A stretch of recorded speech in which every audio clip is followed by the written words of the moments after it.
Yo, yo, yo, what's up, guys? Good morning, good morning. How's everybody doing today? Let me fix this. Alright, guys. So, it is Wednesday? I think it's Wednesday. Right? I'm pretty sure it's Wednesday today, guys. It's Wednesday. Market's looking solid. There's some decent movement. I'm not minding it this morning. Let's take a look. We got, on my watch list, the first thing is that we have, let me move myself over here.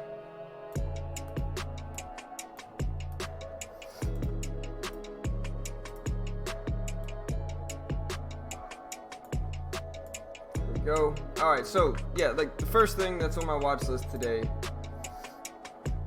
is we got ELTK.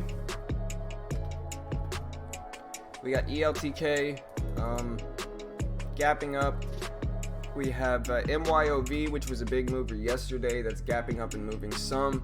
We've got Target, or we got KRTX, which is the crazy parabolic stock that has the huge range, and that's just been running up big for the last week. I'm surprised this one's still going up. I think if you look at this one a month from now, it'll probably be down, but you never really know. This one could skyrocket up. It could break this 152 high. It could get halted and never resume. It could do a lot of stuff, and so just be careful with it. We got TGT, which is Target. I'm watching Target for sure. It looks good. Then we got cannabis stocks like CGC. We've got CRON. We've got Lowe's here, LOW. We've got we got Cron, we got CGC, we got APHA, which are all cannabis stocks. They're all gapping up some. We've got MBEV, which is an old school cannabis stock. We got LVGO, which I traded a few weeks ago and had some decent trades with and made some money with. We've got TLRY, which is also a cannabis stock. We've got CRC, which is gapping up a little bit. And then we have some gap downs like PDD, which looks pretty volatile and solid, actually. I might trade this one. We've got Urban, URBN. I want to add those to my list here as well. I'm just going to type these in here, so if I need to go back and reference it, I can. Urban. And yeah, that's about it. So I'm gonna reference these, and then I'm gonna come back to it if I need to do it. Alright.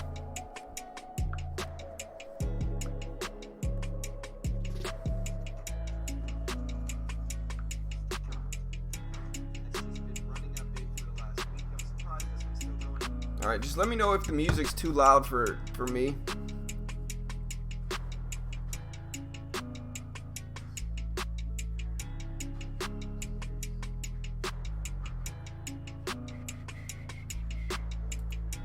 Alright guys, so that's the market right now. We can look at the overall SPY here as well. And see the SPY is down slightly, but to be honest, the market's been really strong lately, and so you can't expect it to always be green. And yeah, if you look at the long-term chart for the SPY, this thing's just been moving up since early October. So we'll see what happens with it. Very strong movement, and yeah, over the last month and a few days, month and 10 days, month and a half, I guess, it's been moving a bunch, and so we'll see what we get with it. But I'm keeping this on my watch list for sure. Looking at some of these cheaper penny stocks, we can look at these to see what they're doing.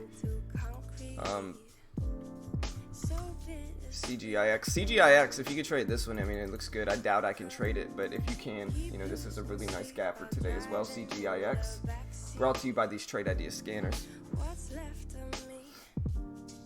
But yeah, yesterday, guys, for my trading yesterday, I didn't trade anymore after the stream. I really just closed it down. To be honest, I just wasn't feeling it yesterday. It's not that I thought that I couldn't make money. It's that I just genuinely just did not want to trade. I just didn't. Honestly, I didn't feel like staying glued to my computer for another, hour like I've been doing lately. And so I think I probably lost money after commissions yesterday. I ended the day up like $4. Yeah, I lost like $30. I lost like $60 yesterday, which is fine. It's my first losing day in a few weeks, but that's okay. Like I said, I didn't feel like staying glued to the computer yesterday. And like, what's the point of day trading, you know, and running a YouTube channel and doing all of this stuff if you can't just say no? I don't feel like doing this right now. You know what I mean? And so I just stepped away and I said, look, I mean, I'm up in gross profits. I still ended up in gross profits. I still haven't had a losing day in gross profits in a few weeks. But in net profit, I did lose money yesterday, unfortunately. So there goes the green streak. I can still kind of keep it going with it. I've been green in gross profits, but not really. You guys know how it is. But no stress. We're going to keep on moving.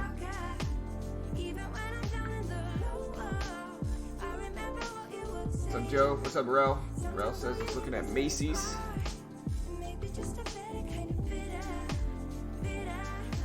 Yeah, Macy's. They got a data breach news. We'll have to check it out, bro. We also got Paul. IntelliStat, which is I. Yeah, I looks good. I don't mind that one. I know I can trade that one too.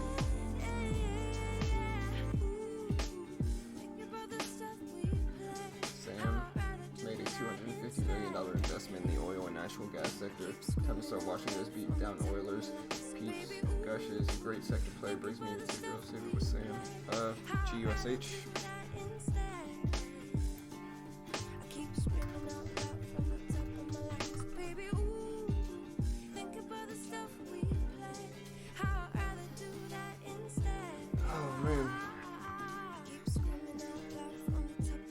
Somebody turn off that alarm.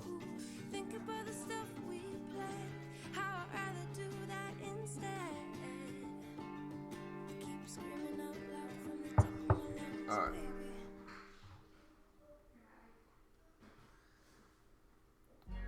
AMD set a 15-year high, now gapping down. Yeah, I mean, I think it's probably just gapping down with the overall market. What did the SPY do yesterday? And the SPY actually moved down, but yeah, it might be gapping down with the market. It might be gapping down with the sector. We got MU as well. MU had a few nice fades yesterday too. We got LVGO, which I have made some money on in the past. But yeah, mostly I'm watching. I like I. I think I was solid. I'm watching Target as well. Gonna watch CRC, and then the cannabis sector like CGC, Cron, mostly. Then I'll watch ANDP. I traded ENPH some yesterday. SAFE.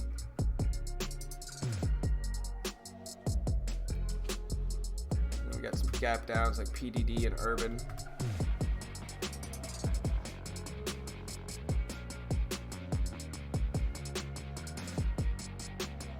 Cole's gap down, Paul. That's right, man. Yeah, like I said, man, I needed that break. I just needed it. I didn't feel like, because to be honest, like, yeah, the system has been working out great, but it's kind of grueling with time. It's like I gotta sit here and stare at it, and you know, some of these positions I'm scaling into it, so I have to watch the stock very, very closely.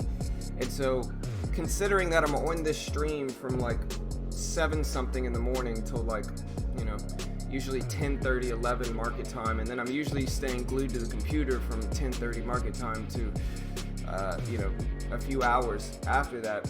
I didn't mind just saying, look, I'm just gonna take a little break. I'm not, you know, I'm up in gross profit. I know I'll end up losing a small amount after net profit with commissions, but that's okay. I don't need to keep it going, and I just don't feel like trading, and that's how I felt yesterday. Yeah, man, it looks good, Mr. K. It looks solid, man. Cole's still going down? Yeah, Cole's was moving down yesterday, too. So, yeah, it is looking weak. What do you guys think about KRTX, man? This one's the crazy mover today. This is the one that a lot of people are watching.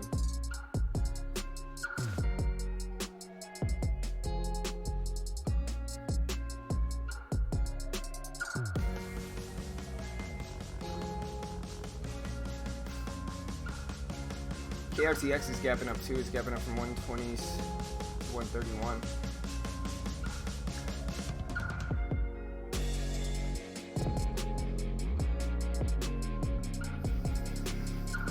what's up, team?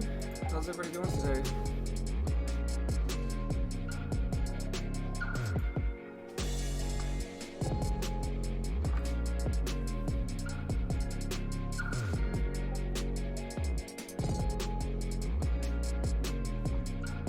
Somebody said that's crazy, we can't trade 3 stocks.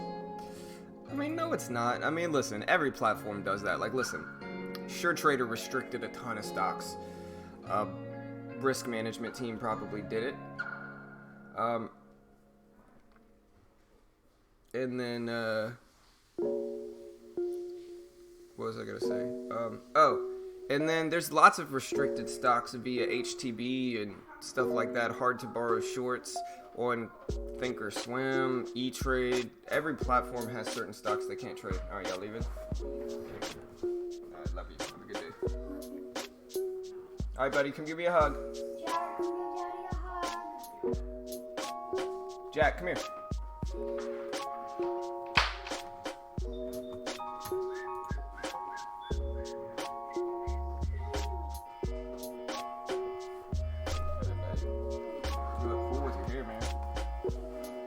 Love you, buddy. What?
Oh, man. Aggravating. I gotta stop the stream and go do stuff like that, man. Ridiculous. Ugh. Alright, what's up, guys? Tesla? Yeah, honestly, like I said, I've been watching for the last few months. You know, I've been watching Tesla. I've been watching Netflix. I like Tesla this morning, too. There we go. There's the music back. Sorry, guys. NTNX.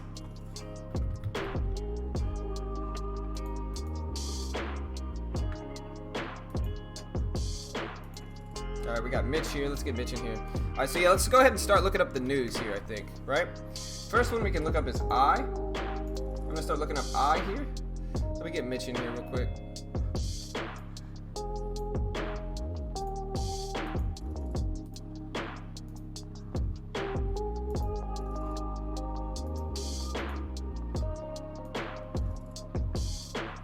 Alright, so first one I'm looking up is I here, which is Intelsat, or Intelsat, can't pronounce that. Alright, so this one is up.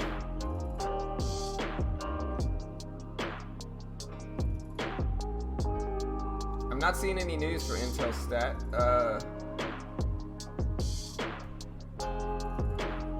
Raymond James upgraded it. And that's all I'm really seeing. If anybody knows why Intelsat's up, let me know. I know somebody talked about this one this morning. Let me see. Paul. Yeah, I don't think it has a catalyst aside from it getting upgraded. So we'll see what happens with it. We're also looking at MYOV here. MYOV.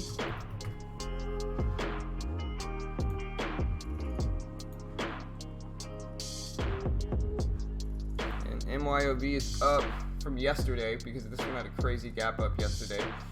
And this one gapped up because it met its primary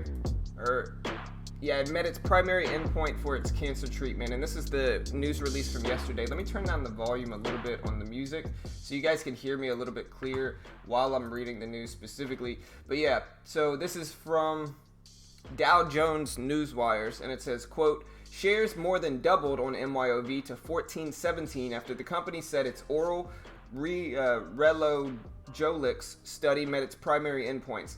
The healthcare company focused on developing treatments for women's health and prostate cancer said its phase 3 HERO study of once daily oral relugolix for 120 milligram doses met its primary efficacy endpoints in all 6 key secondary endpoints in men with advanced prostate cancer.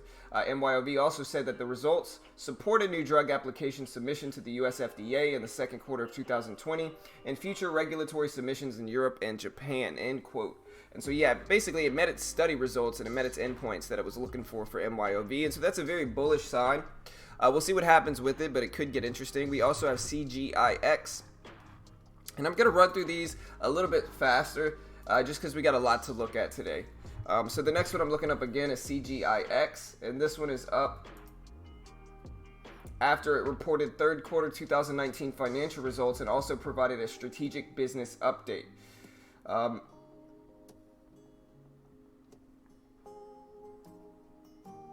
Alright, so I'm just going to run through the bullet points for this one for the recent strategic and operational highlights. The first one is they delivered on cost reduction initiatives and consolidated their operational focus on drug discovery and preclinical services. The second one is they increased discovery service revenue in the third quarter of 2019 to 2.1 million, which is up from 0.5 million or 35% growth in the third quarter sequentially over the second quarter 2019. There's also a gross margin on discovery services that was 53.2%, and that's consistent with the second quarter 2019 results. And they also completed a divestiture of 2 operating units for cash, notes, and future payment streams, received a combined approximately 9.1 million in cash from such transactions in the third quarter of October 2019. And this is all quoting from, again, I guess the press release they put out. They also retained H.C. Wainwright & Co. to explore strategic alternatives for future merger, sale of other assets, or other strategic transactions. And so that bullish release is causing CGIX to gap up from $2.08 all the way to $5.64. So a huge gap up, close to 300%. It looks like it's about 250% really. But not a bad gap up here for CGIX. We'll see what happens with this one. And this one's definitely on my watch as well. We also have ELTK, which is gapping up some here too from 454 to 505. Not the most volume with this gap up specifically, but we could take a look at this one too. This one put out third quarter revenue and EPS of 9 cents, net revenue of 9.3 million, and sales of 391,000, I guess, or no, net income of 391,000. And so financial results came out for ELTK that weren't bad. Then we have Target. We got Target here.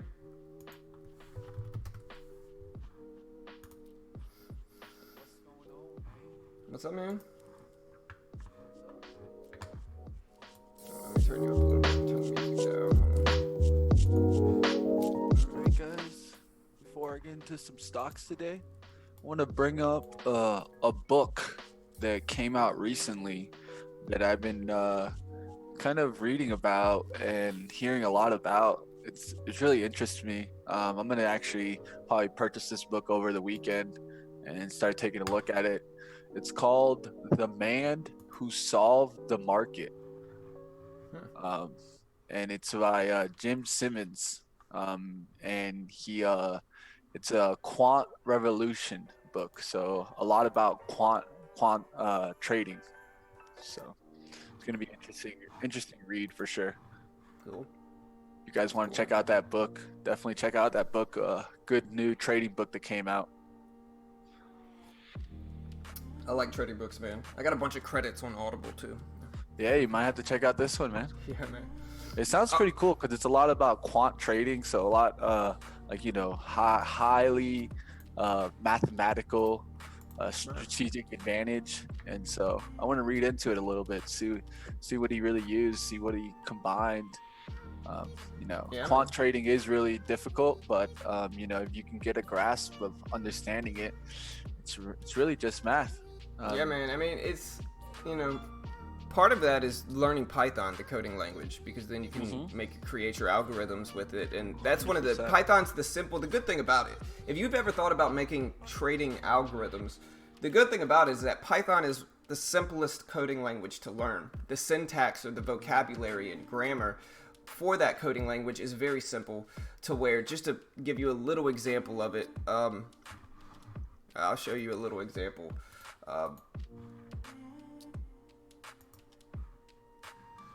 So on JavaScript or something like that, whenever you want to print something to the screen, you have to put like document.write, or if you want to put an alert, and then you put whatever you want to print in what we call a string, like hello world.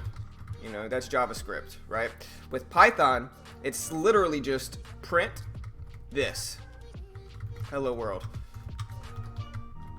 And so Python is one of the simplest coding languages to learn. It's the first one that I learned. And it's what you primarily use if you're getting into algorithms. And so, it's the easiest one to learn. And so if you've ever thought about making algorithms, you got to learn Python. And it's the AI language that everybody's using now. Definitely. Well, check out that book if you guys want. Have no affiliation. Just cool book that I picked up on. Just wanted to bring it to the chat. Maybe I'll send somebody I can send somebody. Maybe we'll do a giveaway with that, where I can send somebody that book. I got a bunch of Audible credits. I can just hand those books out. I can give somebody a book if anybody wants sure. it. I'll have to check. We'll think about we'll that. Find out. Yeah, I'll check before the stream's over and see if they have that. If that book is, I can get it for one of my credits, because I have like 10 credits that I'm not using right now on Audible. Yeah, that sounds good. All right, so let me go back into the news. So we're looking at Target right now. All right. Target. And so for Target, we saw a third quarter earnings beat that raised the guidance. So with Target, it's up after third quarter earnings that beat the initial expectations. And so they beat the EPS and sales estimates. And they also reported strong digital channel sales growth and raised their fiscal year 2019 guidance. And so from that news, Target's looking solid. I'm definitely watching this one. But yeah, there's Target. Solid. On this one, I'm going to be looking to see if we can get a pullback, because it's up there at 120s, has support underneath it at 119s. Let's see the exact pricing of that. I got 119.30s. Yep, 119.30s. Yeah, right here. So I'm going to be watching that 119.30. That's going to be an important price point for it. I think it could pull back to 120 and then get some momentum there and try to swing back up here to 124. We've been getting a lot of red to green moves. So what I'm looking for is this stock to look very strong near until 930, then pull back big towards support, and then look for the bag buyers to get in. Yep, definitely watching that one. We also have the cannabis stocks that are moving today. We got CGC, probably one of my top watches today, gapping up nicely. Let's go ahead and look up the overall cannabis news, because there's some type of big news in the cannabis sector. It's in CGC.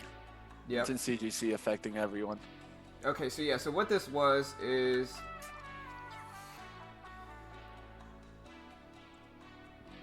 let's see. You got it. All right, so Neptune Wellness and Canopy Growth agreed to amend terms of one of their cannabis processing deals. And so they announced an amended and restated agreement with CGC, and they also mutually decided to renew the terms of their processing agreement. And so I have an article here, and this is from BZ Newswires, and it says, quote, Neptune Wellness, which is NEPT, and that's a very well-known cannabis stock as well, NEPT, and which is a health and wellness company focused on extraction, purification, and formulation of cannabinoids, has entered into an amended and restated processing agreement with CGC, Canopy Growth Company, and they mutually decided to review the terms of their processing agreement. In addition, the parties agreed to remove certain preferential rights previously granted to CGC with respect to Neptune's capacity and pricing.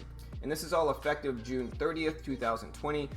Volume and pricing will be negotiated between the two parties based on the market conditions. End quote. And again, that is from BZ Newswire, so Benzinga Newswires. So yeah, and like Mitch said, I think that's affecting the whole sector. We got CGC moving from that. We got APHA, we got Kron, and so we do have some movement here in the overall sector from that news. Mostly, whenever one cannabis stock moves, a lot of the other one moves because the growth of the biggest cannabis companies is that's generally good for the overall sector. We did get an upgrade also by Bank of America. I think that's also affecting it. Yep. So that I think it's kind of like a good fluff piece with the rating behind it, and then investors just getting back in for a nice swing. Remember, guys, a lot of investors are stuck in pot stocks right now. Why? Because they came down so fast and they all thought they were going to bounce at support levels. So a lot of investors are going to be doing what's called profit taking into these spikes. They either want to cut their losses into these spikes or they're going to be taking their profits. I think what we need to see is continuous days of momentum in cannabis to really create a bottom on the daily chart so that we can start seeing that swing up. Is this going to be it? I'm not sure, guys. I can't really tell you because the chart doesn't give us that perfect level here. I know that we've been pulling back to long-term supports. I know 14 is a pretty good level there for CGC, and then underneath that it goes all the way down to $12.55 and $10. So we still have room to break down towards that support. So that's why I would definitely need to see a couple positive days before I would be a long-term trader in this. But for short-term, I think this can bounce up here to 18. So let's go ahead and watch it on a short-term basis and know that at least for the short term, it's looking bullish. Long-term, still bearish. Yep. Yeah, Paul actually brought out a good thing. They said no institutional investors can buy pot stocks. There's probably some restriction on purchasing them just because if you're in a big bank or a big institution, it's not legal on a federal level yet. And so, I'm not sure. I would really not be so sure about that. Yeah, I have no idea. Research. I really don't think that's true. Yeah, let me look. Let me check it out. Yeah, I really don't think that's true.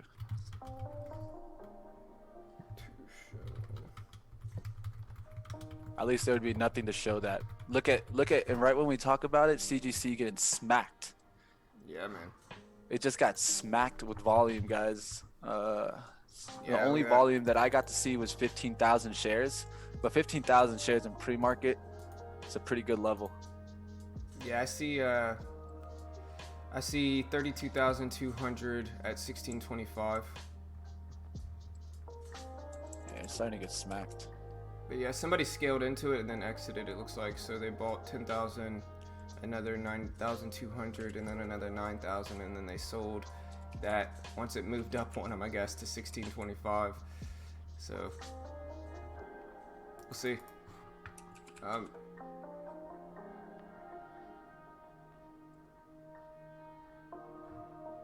right, look, yeah, I do have an article here that's about institutional investors having zero marijuana exposure. There are barely any Wall Street analysts who cover pot stocks, and more importantly, this is from Adam Sharp from Early Investing, and then he says, more importantly, none of the big financial powerhouses have moved into cannabis in a serious way. Institutional investors, for the most part, cannot invest in this market. Okay, so yeah, he's right. And that kind of makes sense, because if big banks can't process loans for it, and institutional investors, it makes sense that they wouldn't be able to really cover it either, because again, it's not legal on a federal level. But this was in January of this year, so this was a while ago. But yeah, I don't know. I'm getting stuff on both sides, so I can at least tell you private equity, VC, hedge funds are in. Other institutionals, I'm not sure. Like the bank ones, I'm not sure. But I can tell you private equity, venture capital, hedge funds are in this. And I think the bigger news story is that Paul is really a CIA agent. You know, he's like a secret CIA agent here. That's what I'm taking from this. You know, He's trying to Paul. crack down, Look at Paul, man. I see you. cracking I see you, down. man. Sitting there saying, "I work for the government. I got you, man." Make sure he's the guy not to tell my secrets to, man. You know, I see you, Paul.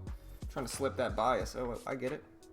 But no, seriously, he said he works for the government. You can't invest in pot stocks and have a clearance. And he also said that banking won't even deal with most pot companies, and that makes sense because it's not legal on a federal level yet. So that's interesting. I don't know. There's a lot of information there. I'd have to find out. Yeah. CGC already signaled sell once yesterday. I doubt it goes anywhere. If the market sells down heavy today, though, then get ready to buy below the 10 lows. Can you say capitalization? I like that, man.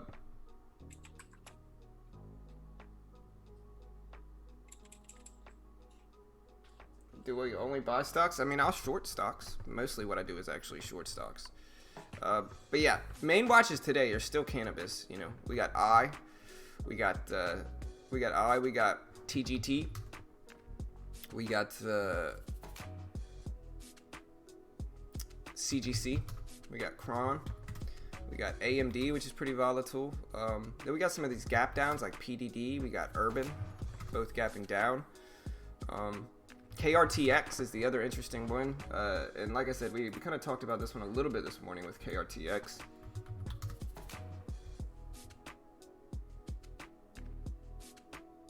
You play options? I mean, we don't. I mean, we just we're day traders here, you know.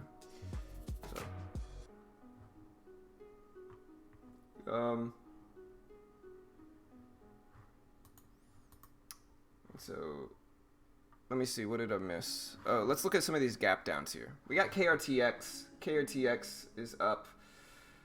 Circuit breaker halts, put out the offering, and it's still running up. So we'll see what happens with KRDX. Now we can look at some of these gap downs. Specifically, the main gap down I'm looking at is PDD. PDD, just a huge gap down here. And let's see if I can figure out why.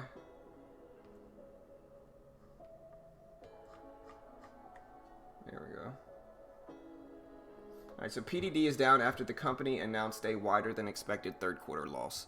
So third quarter results that were negative for PDD, and it's gapping down to show it. We also have Urban here, URBN, which is down a pretty big amount as well.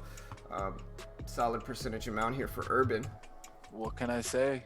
Retailers struggling. Called it out on Monday.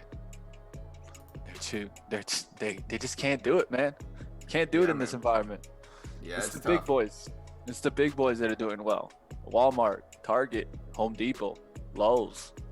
Yeah. The big retailers. And that's when I look at. I'm waiting for Ross to report, but I definitely think you might see a beat there.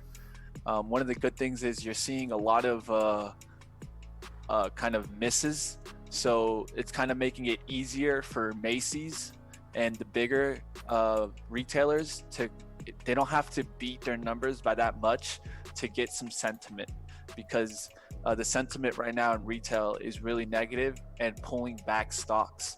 So you might actually get a pullback before the earnings, so that it's kind of adjusted in it already. And then so you might not get that big of a dip as long as they can kind of somewhat meet their expectations. Because expectations are lowered right now because all the retail stocks have been kind of getting hit. Yep. Curious to see what happens with it from here on. I mean, that's a pretty big gap down. Like I said, with most retail stocks, I'm actually very bearish, like Mitch, just because, you know, Amazon is just taking those spaces over a lot of retail companies. The big thing, I think I've always talked about it, is that the big thing you always want to think about with retail companies is how convenient is it to go pick it up in the store. You know, like, do people need these things that day? And if they can wait, then Amazon will almost certainly make that business relatively obsolete. So with that, you got to think about, when you go to the store, what can you not wait on? You know, what can you not wait on? And I think that even ones that you can't wait on, even ones that you specifically can't wait and you have to go get it that day, you can't wait just to order it from Amazon. I think you have to think about how big of a factor the holidays with, I know for me, we just ordered a bunch of my kids some stuff online. We just ordered them a bunch of stuff, already. And so we don't need to go out and go shopping for them because we could just order it online. And so how big of a impact is that going to have from people starting to order stuff off of Amazon more and more often? And how much is that going to affect? I know with like stuff like GameStop, especially like digital retail stores are one of the single most failing businesses. Aside from maybe Best Buy I kind of disagree with, because I think Best Buy might actually succeed. And I think the reason why it succeed is that when I wanted to go buy a computer, I didn't really want to wait to have it shipped to me. I wanted to go buy that thing that day. I don't want to spend $2,000 on something and not have it that day. Have it shipped in the mail. I don't want that. So you got to think about the convenience. But yeah, we'll see what happens with it. Let me go ahead and read the news for Urban here. So Urban, and this is from MT Newswires, and it says URBN received reductions to its price targets from RBC Capital Markets and Webush after the apparel and consumer products retailer released third quarter below analyst expectations late Tuesday. Urban Outfitters shares tumbled 16% in the recent Wednesday pre-market trading. RBC's new price target on the stock is 25 per share, down from 28, and the firm kept its investment rating in shares that sector perform. So yeah, from earnings, a lot of stuff. This is dropping from earnings after a lot of people downgraded the stock. But yeah, look at Kron. Kron's really interesting. Kron had a huge rip up yesterday. All right. HD. I got the news for him. I was just looking it up to find what happened there. Here, I got you. I got you, Joe. Look up in the chat. I got you. All right. So this is for HD, guys. This is coming from Benzinga and freightwaves.com. Let me just erase some of it so that we can get it all the way up. There you go. All right, guys. So it's kind of a lowering of expected sales results. So Home Depot is saying that a lot of it has to do with the timing of certain benefits associated with our One Home Depot strategic investments. That's what they're saying is actually what brought them back a little bit, but they did pull back some of the guidance for the fiscal year of the 2019, pulling back that. Prior it was at 2.3% earnings, and now it's a growth of 1.8, so a little bit lower growth, and that's what you're seeing here. So I don't really necessarily see that negative of a news here, but I definitely see a slowdown of the rip. If you actually look at Home Depot was actually ripping out since pretty much September 23rd. That on that weekly, you can start seeing that it pushed up there, started holding support there at 223s, and then kept trying to push out there through 240. I think this news definitely knocked it away from 240. So we're going to look to see if it can pull back towards 200, but I think it could definitely find some support there. I know this one has a lot of price targets in the 250s, 260s. So I'm going to be looking for actually investors to get in on these pullbacks versus kind of shorters kind of getting into here and trying to get this stock down, let's say to 150s. I do not see that happening with Home Depot. I definitely think that they'll be able to get around this kind of tightness, pull back a little bit here, but find some investors. Yep. HD really hurt my account. I mean, it was a 5% move. If it's hurting your account too much, then maybe you're trading with too big of size. Yeah, so what was this earnings? My bad, I wasn't really paying attention. It's a combination. Okay. It's just they had already released their earnings, but they lowered their expected sales results. Okay. When their earnings come out? The earnings came out at the end of November 3rd. Okay. So yeah, it all depends on when you got in. Like, listen, if you're holding this thing through earnings, that's essentially just a coin flip gamble, unless you're on the inside. But that's what like I think a lot of times new traders will try to predict what's going to happen with earnings, and I think that's the wrong move. I mean, I think it's okay as long as you stick to certain numbers. You know, the thing with the earnings, it's really a coin flip. I think that's what John's bringing up. It's a coin flip. For sure. There's nothing wrong with taking coin flips. I mean, 50% sides, but that's up to you. It's more of a gamble. That's what he's bringing up here, guys. Yeah. It's more of a gamble than a trade. Right? You know, as traders, we want to have probability on our side. And when you go and you do an earnings play, you can look at the numbers, guys. There's a lot of research on earnings. It's 50-50. Right. And that's what the thing with earnings is that you might be right about the earnings too, man. You might bet on it to go up. The earnings might be good, and then the stock drops 10%.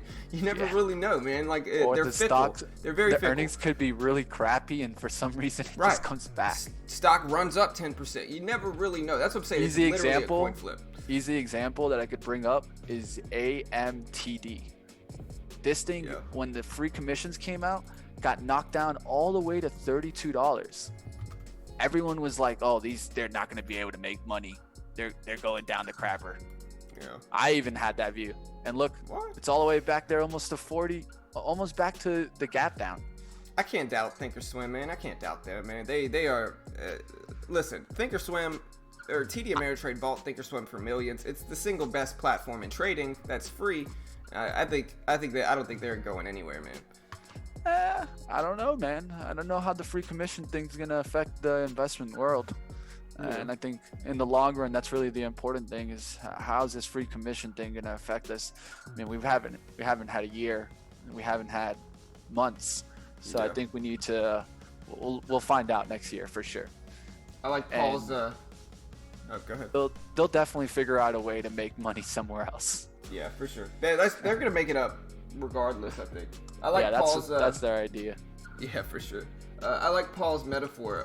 Aces get cracked going all in pre-flop sometimes, man. And that's what, like, you might be right about earnings, but you're still gonna lose sometimes. And that's what I'm saying. That's why I'm very hesitant to trade earnings releases. Like, I'll trade the reaction to the earnings, but I'm not getting in before earnings are released and trying to hold it, trying to predict what the earnings are gonna be. Like I said, unless you're on the inside. I think sketchy. Earnings plays are much better played with option strategies that hedge. Yeah. So this is the key here. It's an option strategy, but you're going to hedge the opposite direction so that if it does go against you, you'll still make somewhat a spread. And I think that's the important thing. I think what earnings players that do well are playing kind of different kind of iron condors. You can play different kind of volatility option plays, and that's why we don't play options, guys, because if we got into options, I'd have to be here all day explaining it. Yeah, man. They're very what's the word? They're very broad and encompassing, and I don't know them that well. All right, so let me move on here so we can just finish looking up the market news really quick. So I'm gonna look at T. So AT&T put out a release that warned, and they said, quote, key first look data shows poor subscriber trends persisting into October. And I think the reason is because, like, what I'm doing with AT&T, don't get mad at me, AT&T, but what I'm doing is I'm leaving you guys because y'all are way too expensive. I can go to Walmart, get the same plan with unlimited data for $50 a month. I'm doing that all day, you know, and I think people are starting to realize AT&T's turned into Comcast. You know, with DirecTV, with their phones, they do the whole contract thing while they're like subtly raising the prices on you without you knowing, with you being completely oblivious to it, and then they're making you pay it, and then you got to bargain them down. They're turning into Comcast, and so with that, I think people are going to start leaving them for Sling TV and the sorts, you know, YouTube TV, you know, shout out to YouTube, you know, and then they're also going to be leaving them from like Straight Talk Wireless, and so I think that alone, you know, we'll see what happens. But T is down from that. Then we got the SPY here. Let me look at the SPY, because we don't have too much. We only have about 12 minutes left. So let me just look at the overall market news really quick, and then we can see what else we got this morning. All right, and so this is from MT Newswires. It's the ETF preview, and it says, quote, U.S. stocks were looking to open in the negative territory after U.S. President Donald Trump on Tuesday once again threatened fresh tariffs if the China-U.S. trade talks flop. The statement comes on the heels of the U.S. Senate's unanimous vote to pass the Hong Kong Human Rights and Democracy Act, which aims to protect human rights in the former British colony amid ongoing violent protests in the city. Beijing had vowed to retaliate against the move, with Foreign Ministry spokesperson Greg Shuang calling it an interference in China's internal affairs in an attempt to, quote, contain China's development, end quote, and that is from, again, MT Newswires. So looking at some of these ETFs here, we have crude is up 0.3%. The U.S. oil fund is up 0.4%. Natural gas was up 2%. And the U.S. natural gas fund is up 1.5%. Gold is up 0.2%. The Spider Gold Trust was up 0.2% as well. And silver is up 0.1%. So yeah, interesting day. Slightly down market. But again, the SPY has run up every single day in the last few weeks for the most part. I mean, yeah, it's got some red days. But even in the red days, it's gapping up the next morning in pre-market. You know, since really early October, the SPY has just been heading up very strong. And so we'll see what happens with it now. Pullback. Huh? Buy the pullback. Maybe. I don't know. I try not to bet on the overall market, especially. No, I'm with saying Trump. that's just what it's been. Yeah. For a long time, at least for the last last month. Yep. Last month, it's been the battles of buying the pullback. So let's see. I honestly am not really bearish on this market still. I think it still has a drive. I think it gets to maybe 320s before it looks back. Yep. So that's what I would see. I'm still looking for that extension up, especially cyclical. You know, usually we get a good month of December, good buying, consumer confidence. That's what we want to see, guys. We want to see that consumer confidence numbers come up really well. I know economic data that we need to pay attention to is going to be that consumer confidence, the inflation levels that are going to be coming out and showing that the economy, it faltered there for a second, but got right back on the high horse and drove right back up. Yep. Yeah, it should be fun. It as long as we can have some stocks pick some trends, that's all I really look for, and that's all I really want to trade. Like I said, yesterday was my first losing day in a while in net profits, but I still ended up in gross profits. It was just after commissions, I ended down like $50, which is fine. I can't be too greedy. Losing days are eventually going to happen, and I just didn't trade anymore yesterday. Like I said, I just wasn't feeling it, man. I just wanted to take a step back. I didn't feel like staying glued to my computer after the stream. And I think I even mentioned that before I closed the stream down yesterday, that I just wasn't feeling it yesterday. So I'll take my $3 in gross profit, and, you know, we'll start again today.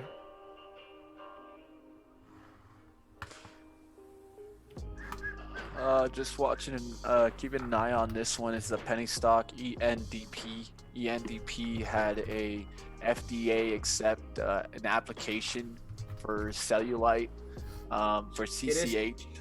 It's tradable for us too. Yep, that's why I'm bringing it up exactly for that reason, guys. It's seeking approval to treat cellulite of the buttocks. This is a problem. Yeah, it's solving that problem, man. We all got to root for it. Gotta have those clean heinies. Yeah. But no, another one that's cheap under 10 that's tradable is CRC. That one's tradable. It's gapping up to 705 after a big red day yesterday too. Yeah, big resistance there at $5 for ENDP, so we'll watch today if it gets volume. Yep. We also got, but mostly I'm watching, like, I like the cannabis stocks. We got AMRN that's gapping down a solid amount too. We'll have to look that one up later though. We got STNG, but yeah, LVGO. We got some options today. There's a lot of movement.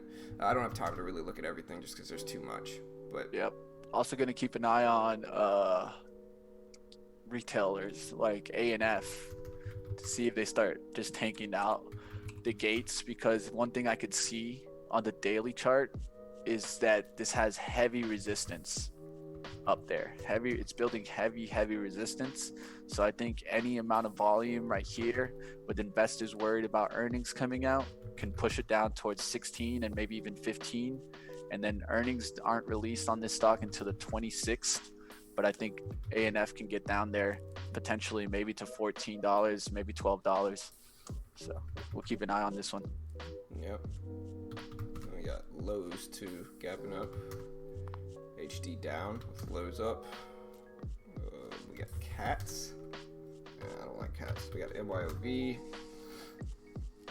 Let's see, I doubt they added MYOV, huh? Nope. Oh well. What's up, Dean?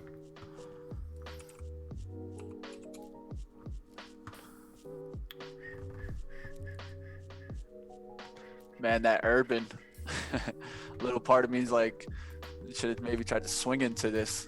Did short this a little bit, I think, on Monday. Got a little gain on it, but this thing's been fading pretty nice and just got crushed. Yep. I'll see if it can get back above 25 today, but yeah, I like that low. That low either support or resistance there looks interesting at 23.90. Yeah, I think you could get like maybe like a little push up, it fake out to break through 25s, and then come back to the lows. No, I can short KRTX. Luke? Yeah, KRTX is tradable. It's shortable. You can short it, trade it, do whatever. Yeah. I think for most people it's probably not shortable, but for us it is. No. Yeah, I would say most. Yeah. That's why people hate on them. They want to bring up the stocks that aren't tradable, but the stocks that are tradable that nobody else can trade, you know, those are the big ones that like KRTX. Just be careful, guys. Support below this is at 150. So that's a potential move of $18 down. And the up move can be a potential move of about $32. So $32 on the upside, $18 on the downside. Yeah. Understand the risk. I know a lot of traders are looking at this, trying to maximize gains, thinking they can just nail this stock right out the gate. Understand this is sometimes one of those stocks that it's easier to go in with smaller volume until you get into a good position. KRTX? Yes. It's not one of those positions that you go in harder and look for a quick move in your direction. The actual opposite can happen. Because you go in with too big sizing, it goes against you and you instantly stop out. That's not what you want. You want to give the stock room. You want to understand the range. You want to know where the resistance and support is. And that's the only way to trade this.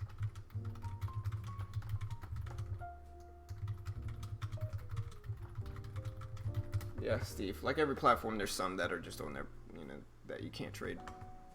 I'm gonna get, but every platform's like that. SureTrader was, Thinkorswim restricts a lot of shorts. Like I said, for most people, I don't think they can short KRTX, and we can. So pros and cons. That's how it always is. Yeah, but I'm gonna watch the cannabis sector today. That should be a fun day. Like I said, I ended down slightly. I'm at $1,100 in profit in this account yesterday. First losing day in a while, but still ended up in gross profit, so I'm happy with it. I'm also going to get this ready because I noticed a lot of times I might take more than one position, so I'm going to get this ready here. Yeah, second order form. Yeah. Yeah, it's important. Yeah, that way I don't have to kind of struggle when it's time. Yeah, or feel like you need to pull another one up. Yeah, for sure. Yeah, I don't think CGIX is. It's just a penny stock that had low liquidity prior till today. All right, yeah, look at the liquidity up until liquidity. It just had no volume up until today, so most of the times those aren't going to be. How much time we got left? We got about 3 minutes. 3 minutes. Just off topic. Does anyone have Stadia? No. What's that?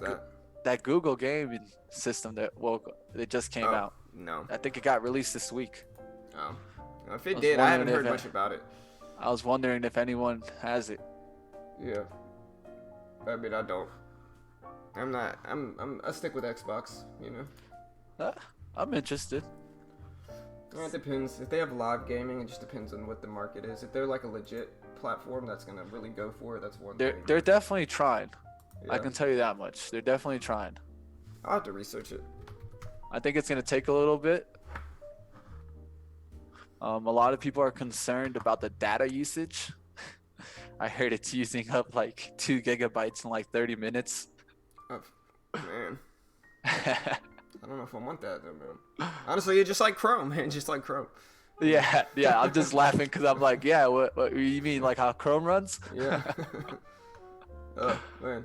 Target, though, looking solid. Target's probably one of my main watches. We'll see. Yeah, most people don't know that one, but you look at Chrome. I love it. I love to use it as a normal search browser, but Right.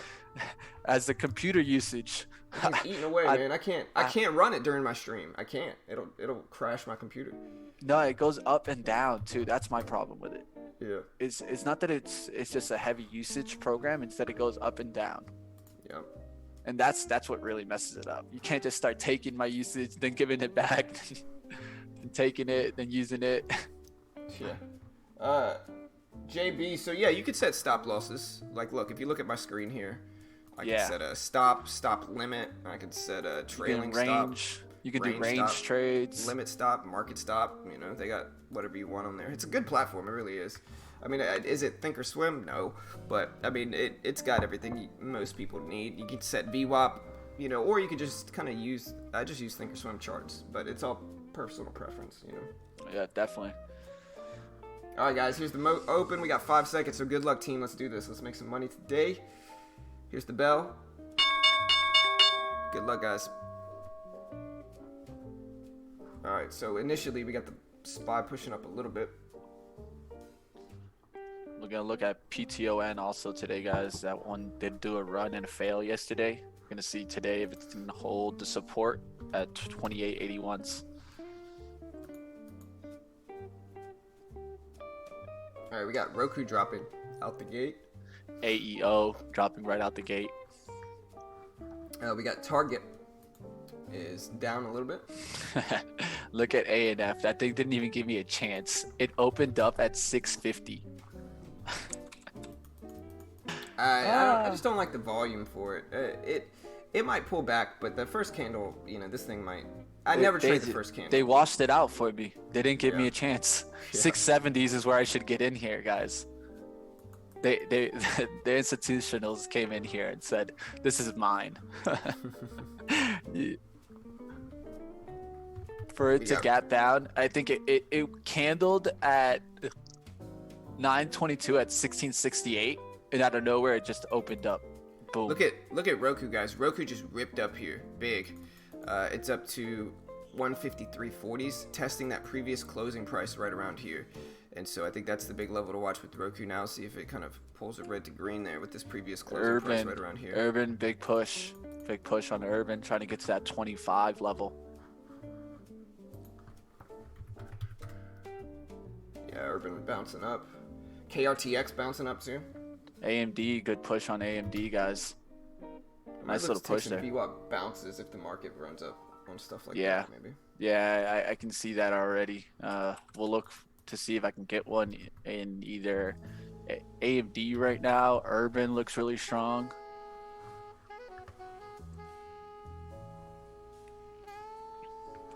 Yeah, Roku might look too. A&F just got destroyed. Yeah, I might take a few on AMD and Roku. A&F down almost $16 already. Yeah, with it, it's just not my style. It's just too low a volume, really, I think. It's just one of those that swing traders got in this and already killed it for me. Yeah. They already made their money. On that drop right there, they made their money. Yeah. I'm looking at AMD here, though. I might jump into AMD if we can get a pullback here. To the VWAP. I'll start to buy a little bit here. I'm in with 100 shares. See if we get a quick bounce back. Very early trade for me. I usually don't trade this early, but I'll buy the pullback here on AMD. See if we get a quick bounce back. If not, just exit for a small trade. AMD back at VWAP. Yeah, I just jumped in it. Oh, nice. I'm in with 100 shares. Just a small trade. We'll see. Probably using the whole dollar as my risk is what I'm thinking about. Setups there. I like it. It's not a bad little pullback to the VWAP. Just a small trade, though. It's too early for me to take a big position. I agree with that. Yeah, it's less than 5 minutes after the bell, so got to just trade it small and not get upset either way. MU up at VWAP. Looking for a potential fade on that one. Yeah, I got out of AMD. Just squeezed me out. $13 loss. just didn't want to get caught in this move. It was worth the shot with the VWAP bounce, but once it broke the whole dollar, I just had to get out. So happy with it though. $13 losses, very minor. And like I said, it's a little bit early for me to trade, and so I gave it the chance to bounce the VWAP, and when it doesn't, I just gotta move on. All right, I'm still looking at Roku though. Roku's looking strong still. What's the SPY doing? SPY down? All right, I just got a nice little squeeze there in MU. You can see this one's gonna try to do a red to green move here.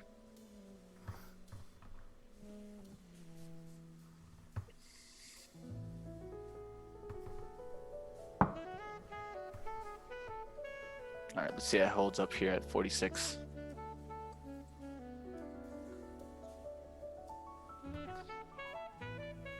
AMD didn't have 10 straight up days. AMD ended red last Friday, remember? I still have time to short Tesla. Let's see. Tesla's too choppy. I like the trend. You know, look at the bottom. Look at Tesla here. I don't mind this. But it's a little bit too choppy for me right now. Like, look at this. All the wicks is what scares me. But I like the trend line. You know, you can see a very obvious trend line there. But again, the wicks are what scares me with Tesla. ANF not popping up there enough for me. It went to VWAP, guys, but I need this to come back to resistance because it already dropped to the support. And so it's so close to the support that I do not like shorting that close to support. I look for a little bit more extension, closer to resistance. I like to short into what we call shorting into strength versus shorting into weakness. But definitely the retailers getting hit today. AEO, ANF, nice down moves on those. I might buy a little bit of CGC here. We'll look for Momo to come back. Momo. I just jumped in with another little baby trade of CGC with 100 shares, looking for the VWAP bounce in the run up. There we go. I should have looked at the spread, but I'll give it a chance. I mean, there we go. See if you can break highs. Don't really like it here. I mean, it got rejected right at the $0.50 at 16.50, so hopefully if it breaks that, I can use that area as support. I like using this previous pre-market high as my risk too. There we go. All right, guys, just got a third high in MU. Gonna look to see if it's gonna come down to 49.95s and squeeze back up through 46.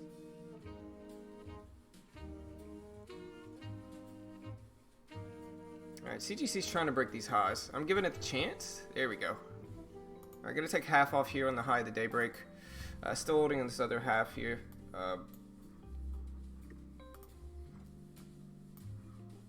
Gonna give it a chance. Here we go. Beautiful move up with CGC. Alright, I'm gonna get out there. Just take my quick little 100 share win. Nice little green trade, I'll take it. Little baby trade still, but I'll take it. Yeah, this is what we call a VWAP bounce, guys. Same thing I tried to do with AMD, but with CGC. You know, I got in right here on this pullback. Kind of a buy the dip using the VWAP as an indicator and confirmation indicator. But nice little move there. Maybe missed a little bit of profit, but made 20 something bucks with 100 shares. So I'll take that.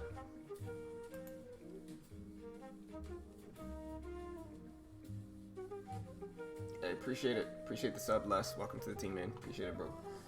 Remember, guys, to hit that subscribe button. We do this live for free every day on YouTube. We day trade the open live every weekday morning. So if you want to see what it's actually like to day trade the market, we are not experts here or gurus. And so if you're looking for that, we are not it. But if you want to watch the market with somebody, if you want to see what it's actually like day trading and join us, listen to some music, yell at me for playing jazz all the time, you know, hit that subscribe button, guys. Even if you dislike us, we might lose. You don't want to miss that either. So hit the bell. If you click the bell, you'll get an alert every time we do go live, so don't forget to do that. Watch me get upset that CGC ran up after I got out. But hey, green is green, I guess. All right, guys, looking for MU to pull back here, guys. MU doing a red to green move here out the open. Looking for it to pull back to 46. Risk would be 45.95s. Might not get that pullback. I did see the pullback to 45.95s. Got to get used to buying off the support there. I know it's a red to green move, so that's what I need to try to get into near that 45.95s and risk off the low, which is that 45.90s. But you know, it was a little difficult on that downturn there to get in. I definitely hesitated a second there, but watching it now to see if it can get a pullback to 46.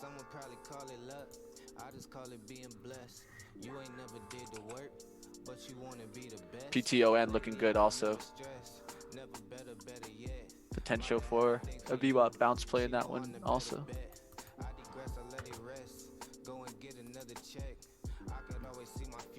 Yeah. Yeah, no matter what kind of music I play, somebody's always mad. I can play jazz, somebody's gonna yell at me. I can play hip hop, somebody's gonna yell at me. I play country, somebody's gonna yell at me. You know? So I'm just gonna play what I like, and everybody will deal with it. You know? I agree. Appreciate the subs, guys. Appreciate the sub. Toby, what's up, man? Appreciate the sub. Texas Trader, what's up, man? I'm in Texas too, bro. I'm in the Houston area, man.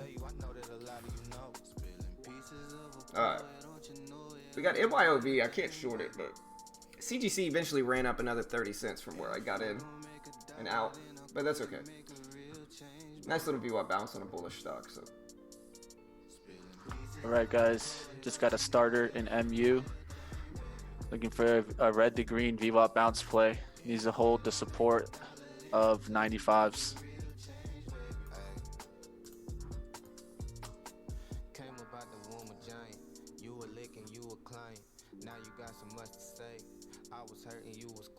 Got in there at 45.99s, right below 46 where I wanted to get in. So let's see if we can get this bounce back to 46.20s and then above.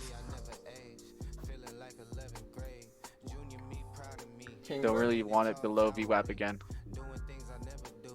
That's cool, man. Kingwood. I miss the people in Kingwood.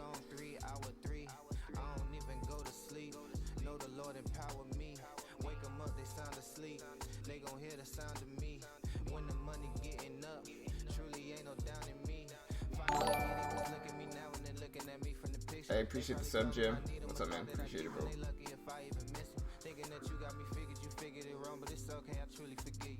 Alright, guys, above 46.10s, and I will hit the ad trying to get that push out.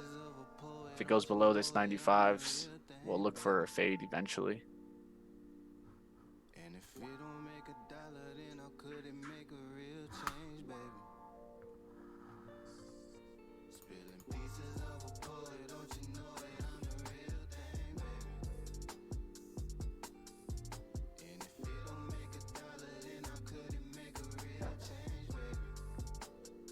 Alright, looks like we might crack through my level here.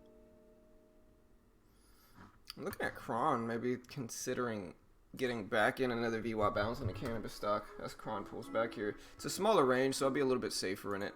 Maybe take 200 shares. VWAP's at 92. Hey, appreciate the sub, War. Welcome to the team, man. Appreciate that, bro. Remember, guys, hit that subscribe button. Appreciate the love. Click the bell next to the subscribe button. You'll get an alert every time we go live, which is every weekday morning. Last time we missed the day was like over a year ago. All right, looking for this expansion here in MU. Want to get above this $46 point and hold 46 now. Would like to see an extension over 46.05s and then holding 46. All right, I am in Kron with 200 shares. I'm also looking at AMD for potential fade too if it pulls back below the VWAP.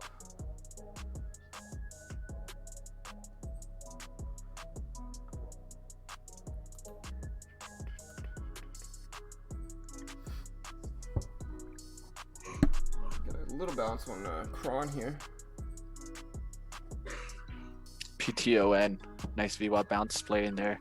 It's bigger range, so be careful with that one. The spread is about 10 cents. but you just have to put a limit order out there and expect to get a pullback to your entry. Don't chase entry on a stock that has a spread, huge spread like that. About to get out, guys. MU just turned around when I was looking at PTO, and yeah, I'm out. That just turned around on me. Yeah, MU Kron's squeezing me cracking out too, I through. think. Very close. I mean, my risk level in Kron is like 82.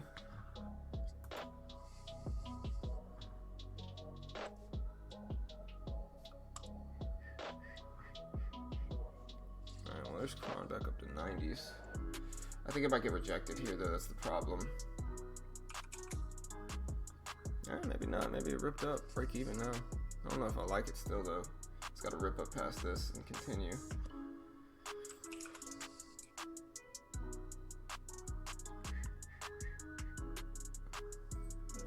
There it goes. I wasn't expecting to move back up here, but I'll take it. Let's see if it continues. It's got to break 95 though. It's put in 2 tops there, and it has some support there. So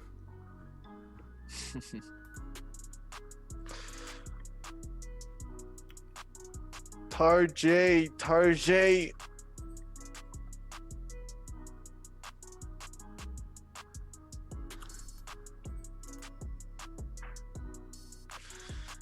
All right, guys. Target doing the red to green move, finding support, coming back up, approaching the highs now.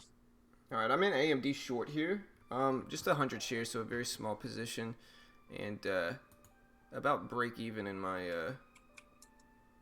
Kron trade too. We'll give it a chance, but I don't like Kron that much.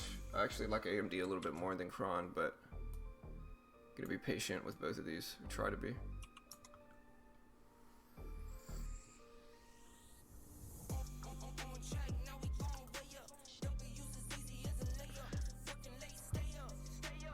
Yeah, just gotta look around now. All my retail stocks, they kind of did fades, but they went down so low there at the open that I didn't jump in them. They're about 10-cent fades.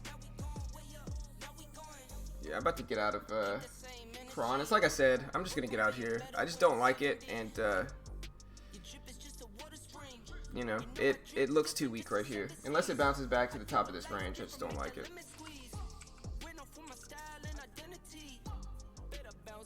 Well, there's back up there, but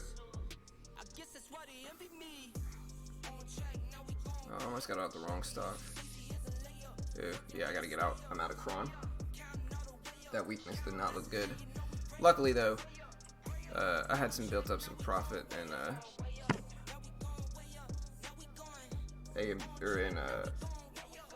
CGC earlier.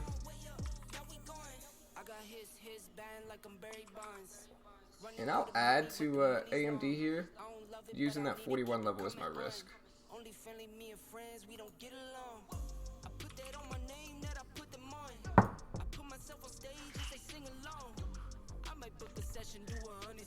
Alright, well, we're getting squeezed up on AMD. Like I said, I'm just going to use that 41 level as my risk.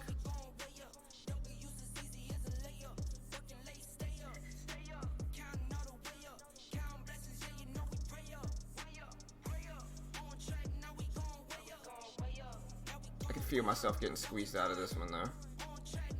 Yeah, about. Just don't want to ride that break up on AMD. Kept it still very small in the day, less than $40. Got a lot of room. Yeah, like I said, as soon as Kron made this move here, I could kind of see the VWAP rejection starting to play. Once it broke under the VWAP and then started holding the VWAP as resistance, it just didn't look as good, unfortunately. But yeah, still early. We'll see what we can find. Yeah, Tesla's just too sideways for me right now. I'm still watching Tesla. What about Netflix? Man, Netflix looking strong. Watching AMAT here.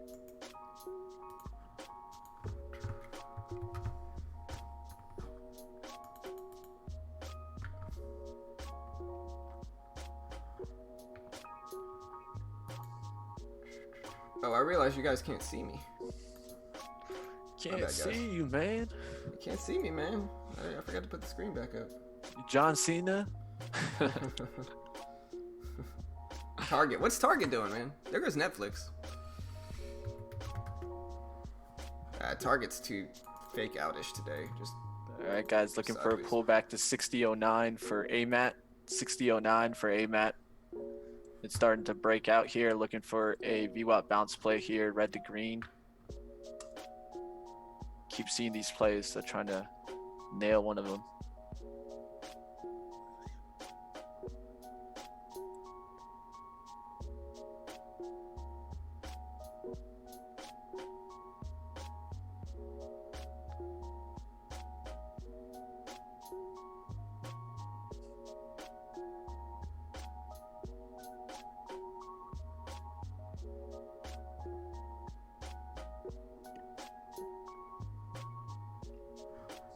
SPY kind of sideways today too so far. Very sideways. I mean, it's right around the highs though, so if it breaks here, it could cause some run-ups in some of these stocks.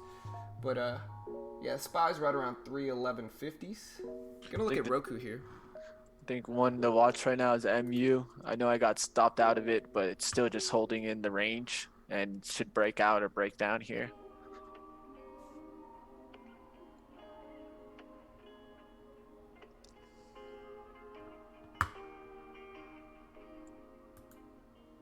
I mean, sometimes. Pot stocks. Like I said, very early days so far. We'll see. CGC didn't look bad. I used to trade the cannabis stocks way more than I do now. For some reason, I think the way they were trending the last few months, I haven't liked them as much. But I used to trade them a bunch. They're pretty solid. Like CGC, Kron, those two were on my watch list almost every day.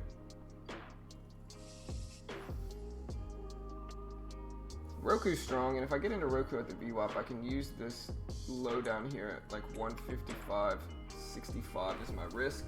And so my risk would be about $1. And so if I get in with like 20-30 shares, it's a pretty minor risk. Same thing with like Netflix. If it pulls back to 304.60s and I use 303.60 right here is my risk. That's not bad. About $1 risk, same type of thing. Use that low as my risk. I want to see AEO come down here to 1470s, then make another rejection of 1480s. Then I can short that one. So I'm trying to let it did a red to green move. It's back above VWAP. So I need to see weakness at the resistance. And the resistance there is clearly 1480. So we're going to see what happens here on this push up if it tries to get over that 1480. But I want to see a rejection there, and then I'll have a second high to go off of, double top to try to short off of.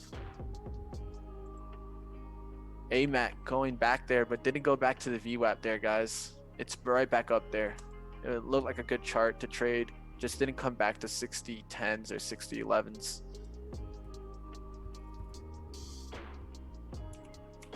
I do like the setup there.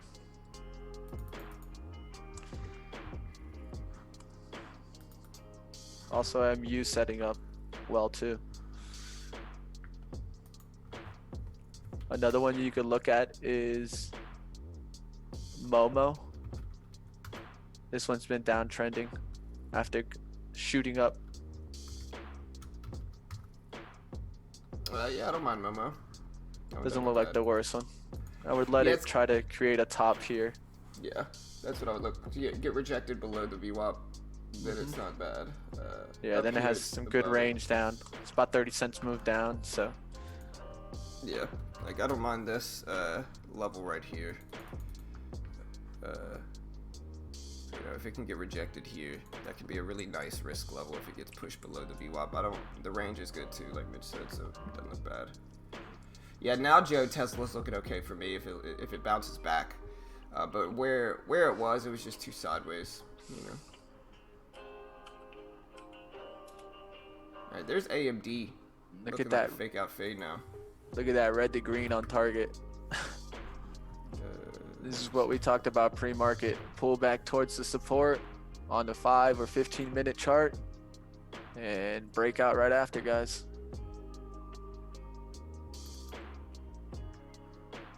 Looking at AMD now to see if it can bounce back to the VWAP. The problem now with it, I guess I could use that 41 level as my risk. I don't want to get stubborn with AMD. If it is too sideways for me to really make money with today. But we'll give it a chance here, I guess, if we can bounce back to 40.95. There's just no way. I know I got stopped out of AMD earlier, but there was no way for me to hold it through this big move up, which kind of makes me worried about it going sideways. All right, guys, paying attention to MU here. Keeps trying to either break out or break down through 45.90s.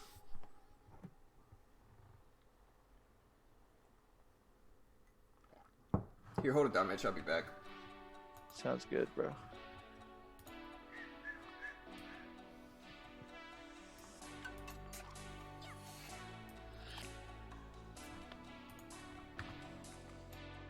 All right, guys, watching AEO approach that 1480. Wanted to reject again off that 1480. We talked about this a little earlier. Looking for a rejection off that 1480 again. And then when it cuts through 1470s, we can risk off that 1480.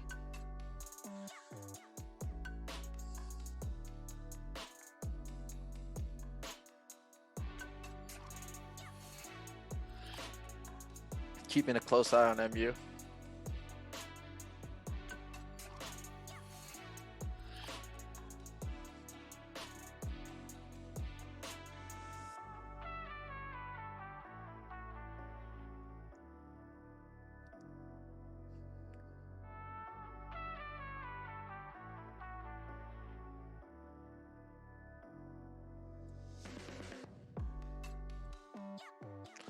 You see volume increase here, guys. So you see how this volume picked up a little bit.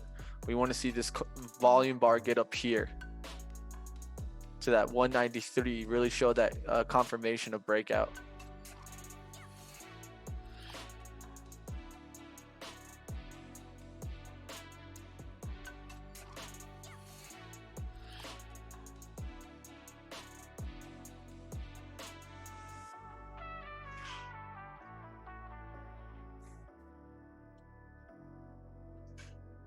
All right, guys, watching MU, looking also around here. AMD came right back below the VWAP. We'll watch an eye on that one. Target, we'll see if it can pull back here, closer towards 122.50s. If you guys see any stocks that you guys want me to check out, definitely put it up in the chat, and I'll go ahead and check it out. How we doing out there, traders? Remember, stick to your rules. Patience is always better than jumping into something. Make sure that you understand the levels so that you can get the best trade.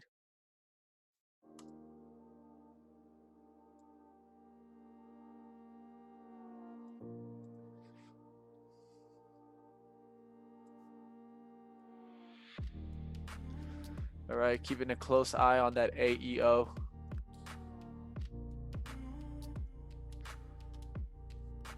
There's that down move in MU that I wanted to see here, guys.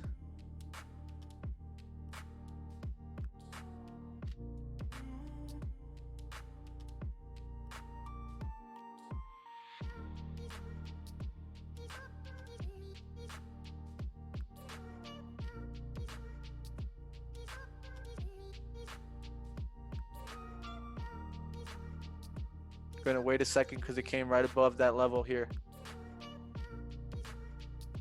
Need to see the volume follow here, guys. See 10,000 shares there at 45.93s. That was right here at the bottom, so you don't want to get a bag buyer to be right there. You need to let it break through that level now, and then I can try to take it down towards the 75. If it comes back up above VWAP, we're gonna long this.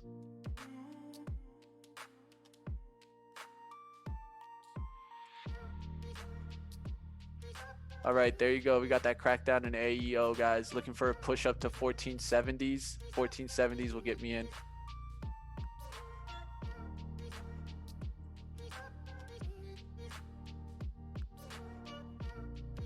My order got rejected there. Man, that would have been a good bounce there. It went up to 69 there, guys. But my order just got rejected there. That's what it was. Definitely do like this one. I need to get a bounce though to 1470s. If I don't get that bounce, then I can't get in here.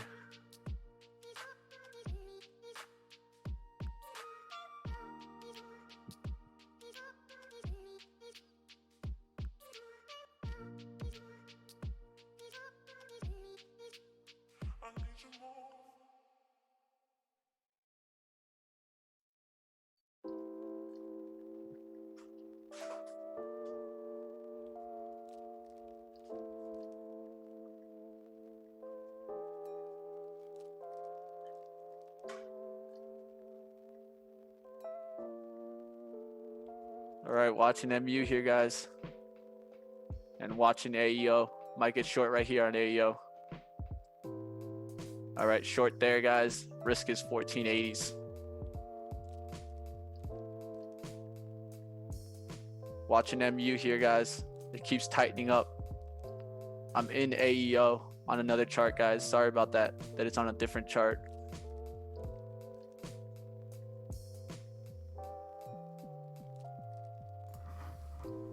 All right, I'm back. All right, I jumped in AMD just because I saw it at the very corner of my eye as soon as I got up here. It's doing the fake out fade. We'll give it a little bit of a chance. All right, I got short there on AEO and looking at MU.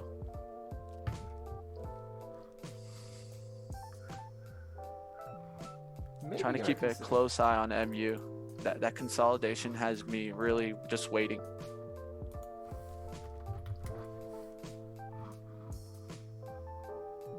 I might jump into another 100 shares of AMD here and just look to kind of slowly scale into this one if it moves up for me.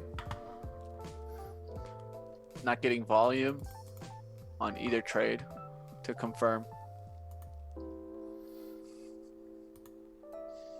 I would like to see big volume jump in here on MU at 46 so it could pull back and then we could get it. But you see, no volume coming in there. Let's see if it gets knocked down through to the 95s here.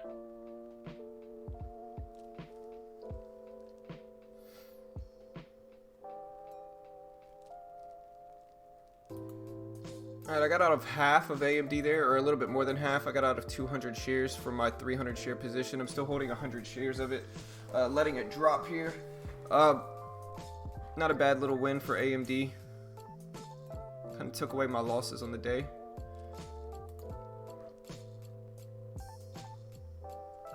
Alright guys, normally don't do this, but I need to pay attention to MU also. Just placing a stop on AEO. It's either going to work for right here and just knock right back down below the VWAP, or it's going to push up and get me out. So I'm okay with setting a stop there at 1481. And I got out of AMD there, so not a bad little $30 win. Trying to pay attention to MU. It keeps trying to do something. So all that volume consolidation should bring us somewhere.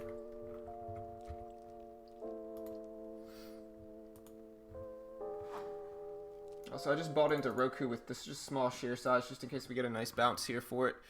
All right, guys, starting to get a breakdown here. All right, short sum here on MU, looking for a bounce to get bigger.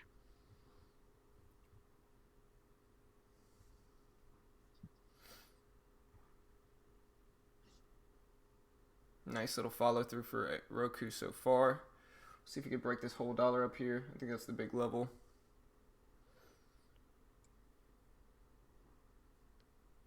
SPY bouncing back up to the highs. So that should be good for Roku, I think.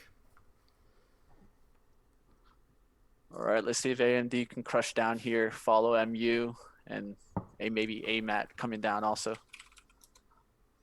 There you go. All right, that's good relationship trading there, guys. I'm looking at AMAT, AMD, and MU.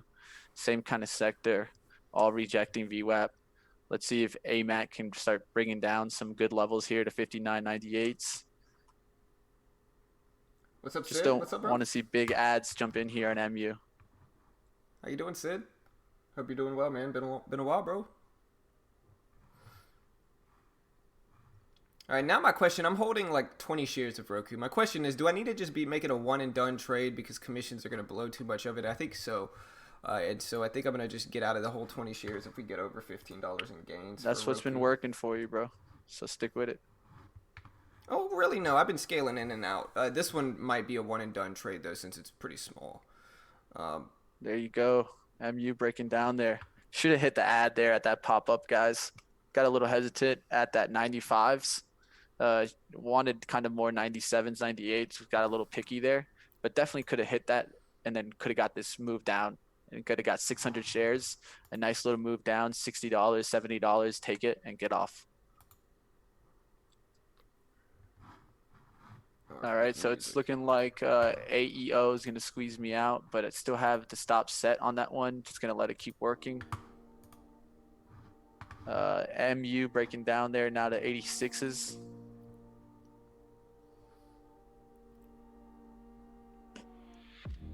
Looking for a move down towards this 80.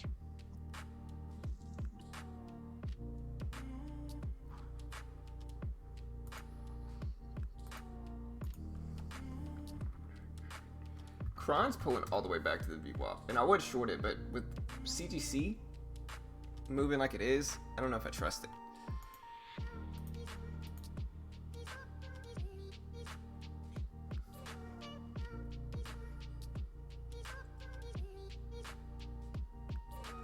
Yeah, guys, definitely need to add on that bounce because I was expecting to add, and because I didn't add, I'm not taking profits at 85s and 84s.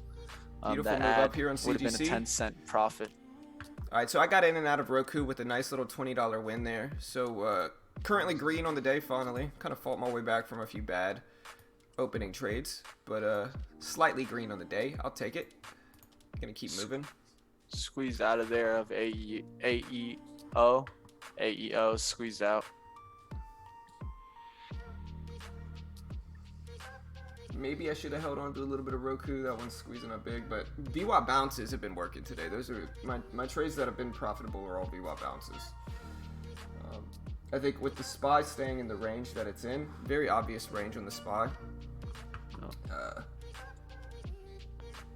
Waiting for it to dip down and then buying the bounce has been working. Fades, not so much. Maybe AMD did fade, so that is one. But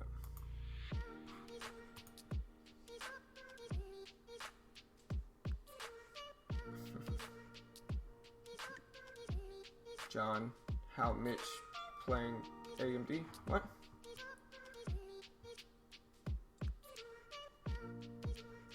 Oh, I played AMD with a fade.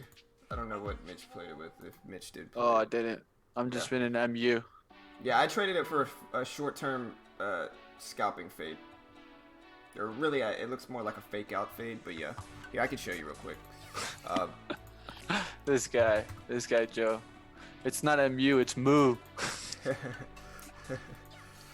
But no, look, so I shorted AMD right here. So if you look at this, once AMD gets rejected and comes all the way back below the VWAP, that just shows a lot of weakness. And so in the subsequent bounces, I'm shorting into these bounces, and I'm just covering around these lows.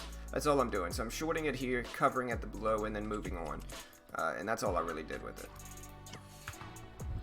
I'll put Mitch back up. But yeah, that's basically it. Ooh, PTO rejection. Maybe VWAP rejection on that one.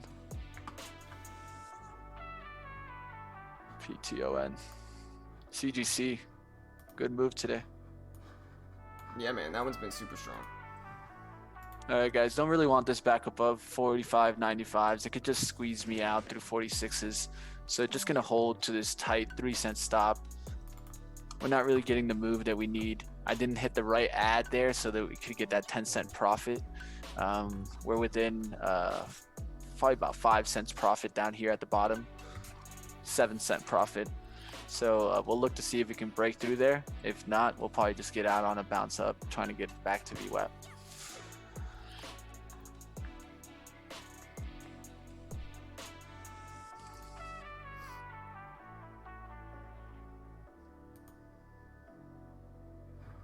Should have held Roku, man. I would just ripped up. Unfortunate.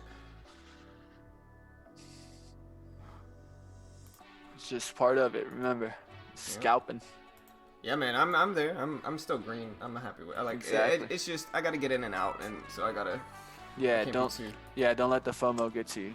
Yeah. You nailed the trade. Right. It's an easy trade. 20 shares too. So.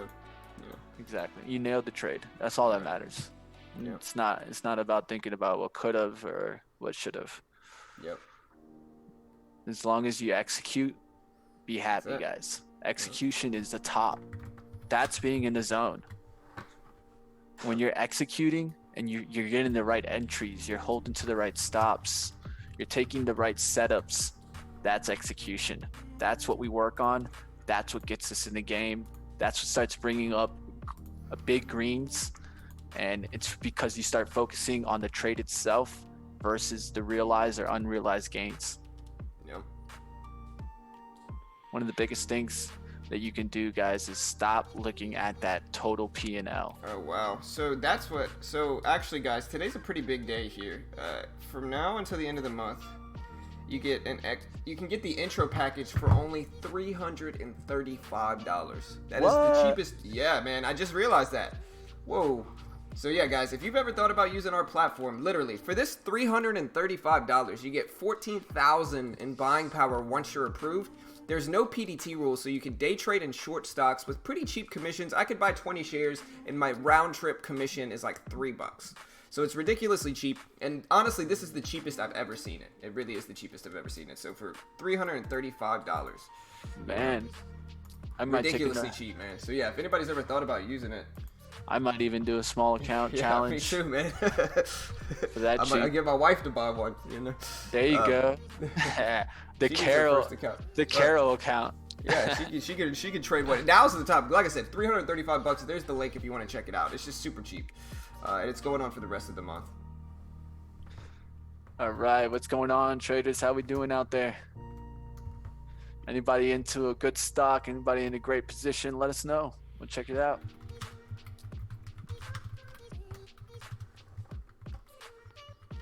All right, trying to see this MView break down here, guys, but doesn't want to really break here. Just keeps holding. Yeah, Jacob, now's the time, bro. Really tight. There you go. Good push down there. Let's see if we can crush through to the 45.85s. Roku does not believe in red days. Roku doesn't even know what a red day is. Roku's like, what is a red day? Define red day. You know? Define red day. Come back 3 months ago. Right. Hey, nobody's talking about ago. 3 months. That's what it was there, guys. It was a pullback into the kind of the streaming services, and Roku got bought up. Yeah, man. They're believing in the Roku game, man. Yeah, for sure. I think what Roku did is really well is they diversified. You don't see Netflix TVs, do you? No.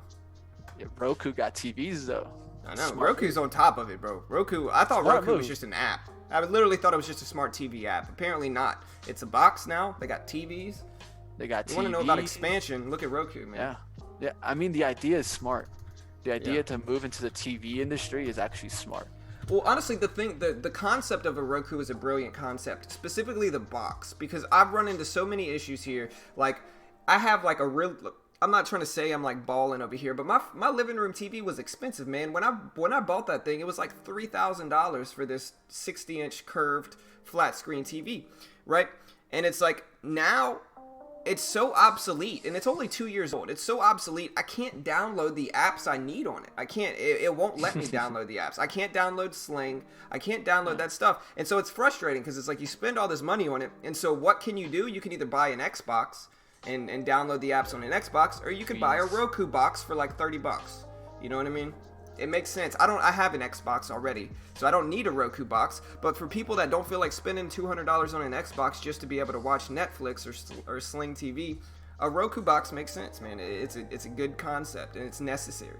You know, they solved a problem, and that's what they're good for. They solved a problem.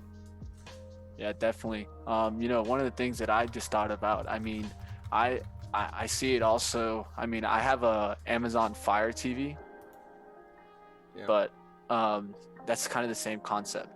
It's let's take that little box that we had outside of the TV and just move it inside the TV, because no one's using the channels like they used to. They just use apps. And so you can make a complete TV just be apps.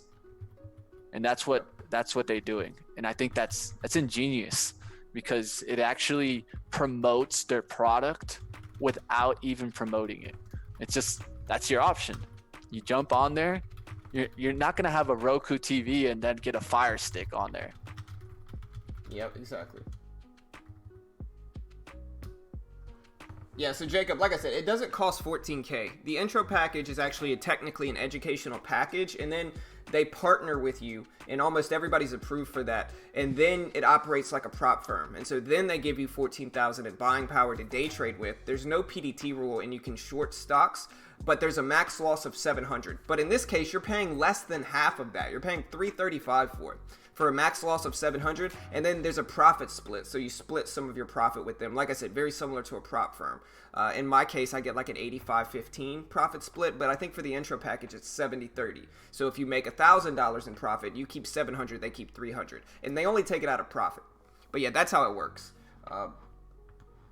But again, this is honestly the cheapest I've ever seen it. I don't think I've ever seen it this cheap before. The cheapest I'd seen it before this was $350. And so $335, I mean, that's super cheap, man. Like I said, your max loss in the funded account's $700. So go check it out. Help support our channel here. Of course, we make a commission if you sign up, and so we're going to be biased in that regard. Yeah, but like I said, guys. I think the deal makes sense. You know, I genuinely do. Yeah, and you can short stocks like KRTX. Mm-hmm. That's the biggest benefit, I think, is that most new traders can't short. Most new traders end up saving up thousands, depositing that into a conventional platform, and then losing that.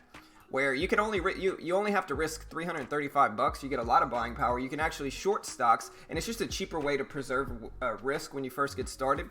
Gain some experience trading a live account, and maybe make some money with it. And so I think that makes a ton of sense.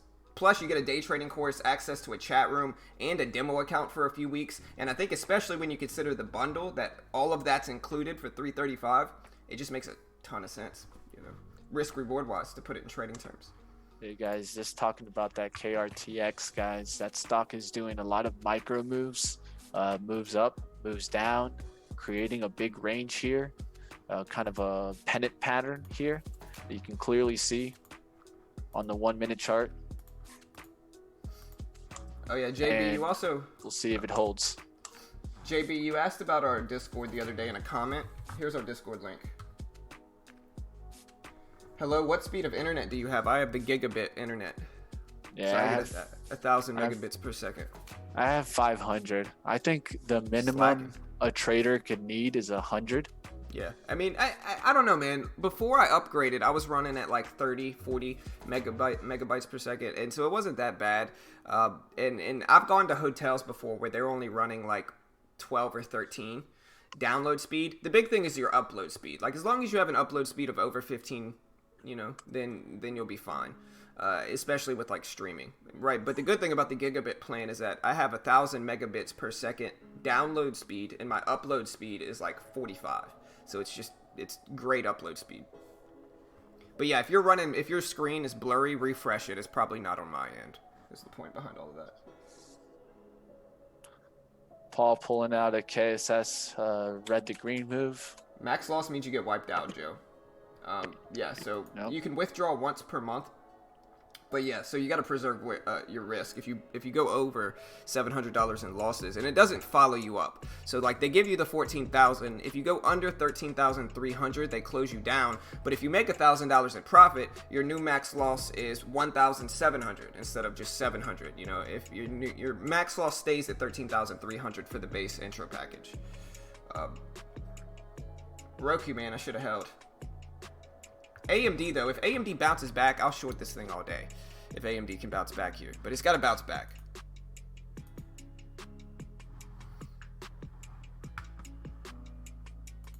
I'm looking at Momo too now. I don't think AMD's gonna bounce back.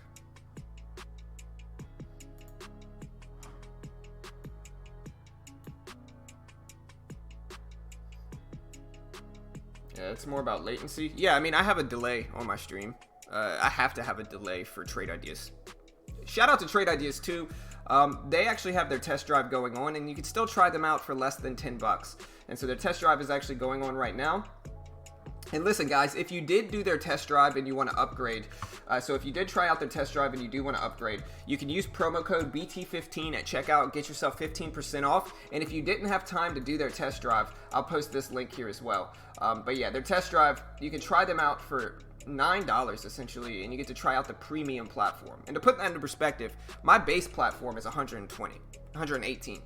And so the fact that you could try out their premium platform for at least a few more days for $9, it just makes sense. It's just very cheap.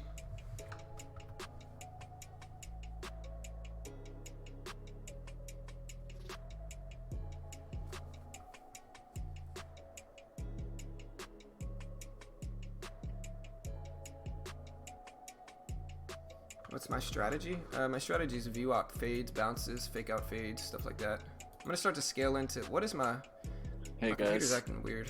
looks like I got faked out big time on MU.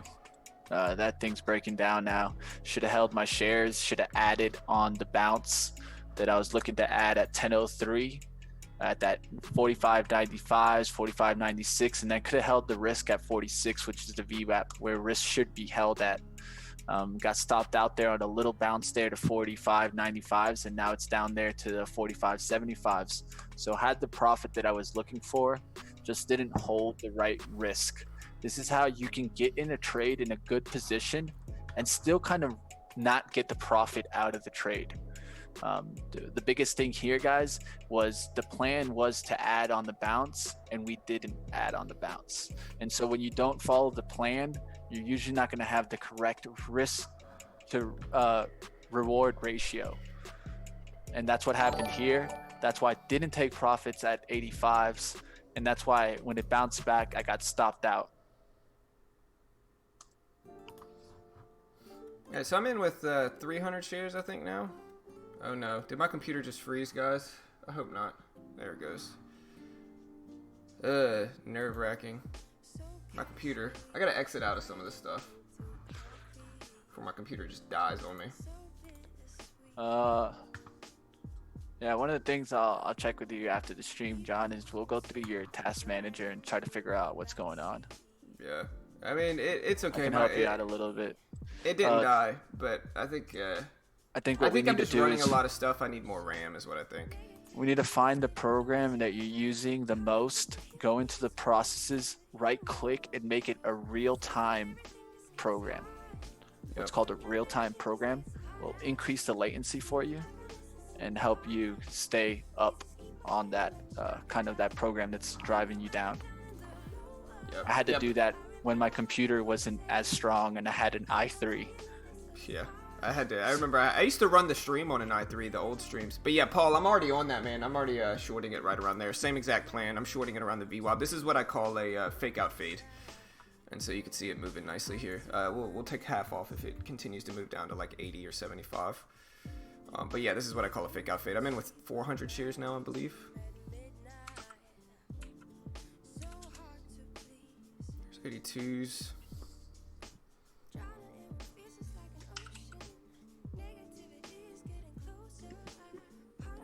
81s, 80s. Alright, I just took half off there.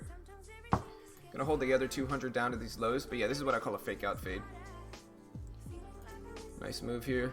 Gonna take another half off there. Let the rest work. There we go. Out.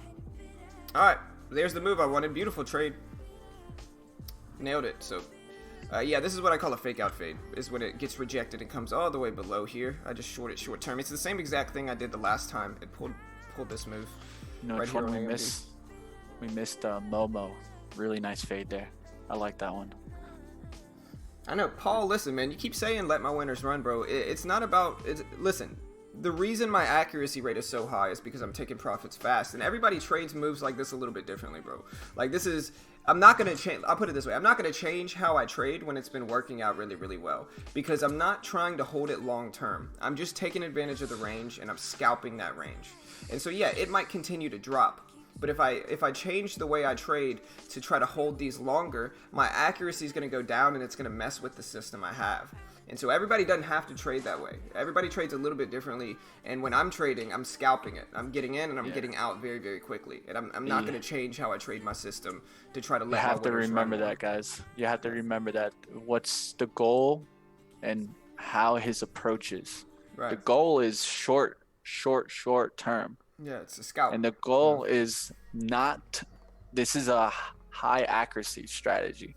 So you want to take profits when you get them.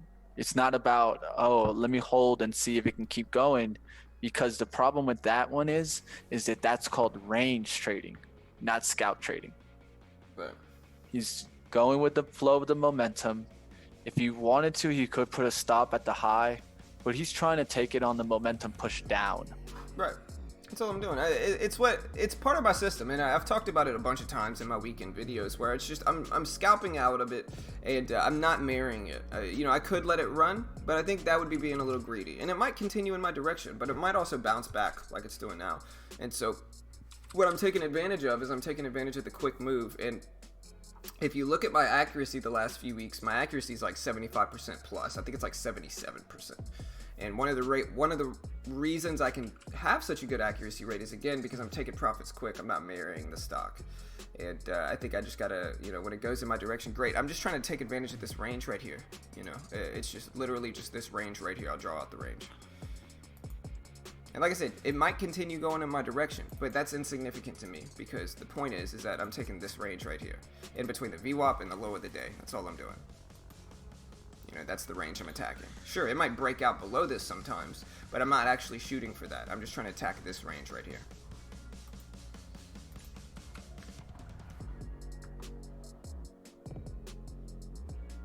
Right.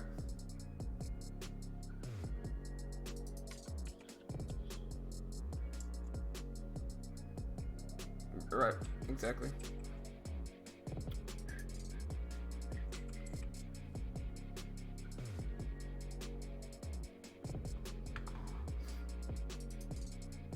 Right, but it's not. I'm not trying to get big gains. I'm trying to get a bunch of small gains. Nope. There's different types of traders. Some traders take a lot of base hits and rarely swing for the fences, and then some traders swing for the fences and strike out often. But because sometimes they're hitting these big home runs, there's still enough to compensate. And it's like I said, there's two different ways, right? You can either have bad risk reward, but a high accuracy rate, or you can have a low accuracy rate, but good risk reward. And as long as they compensate for each other, then you're still fine. But of course, I think a lot of people are going to follow that with, well, why don't you have good risk reward and a good accuracy rate? And yeah, it's easier said than done, but I think that most of the time, they're going to play off of each other, to where if you're taking profits fast, you might have a better accuracy rate, but your risk reward is going to be a little bit worse. And if you're holding it on for home runs, then you might have a little bit worse accuracy, but the better risk reward is going to compensate for it. And so it all just depends on how you choose to trade and your personality. In my case, with this system that's been working very well, I might add, I'm just taking profits quick. I'm not holding on to it super long. I can bet on the low of the day break here, but I don't think I want to. I think I'm just going to take profits. And really, I took most of the move,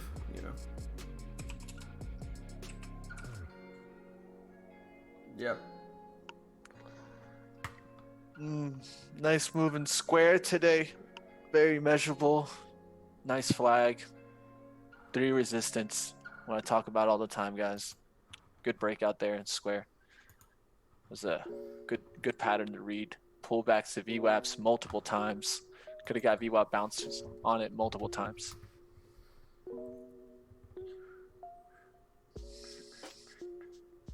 And really, guys, everything I make right now is not insignificant, but it's just building up some cushion for when I take some larger swings later. And right now I'm looking at Momo. Maybe Kron too.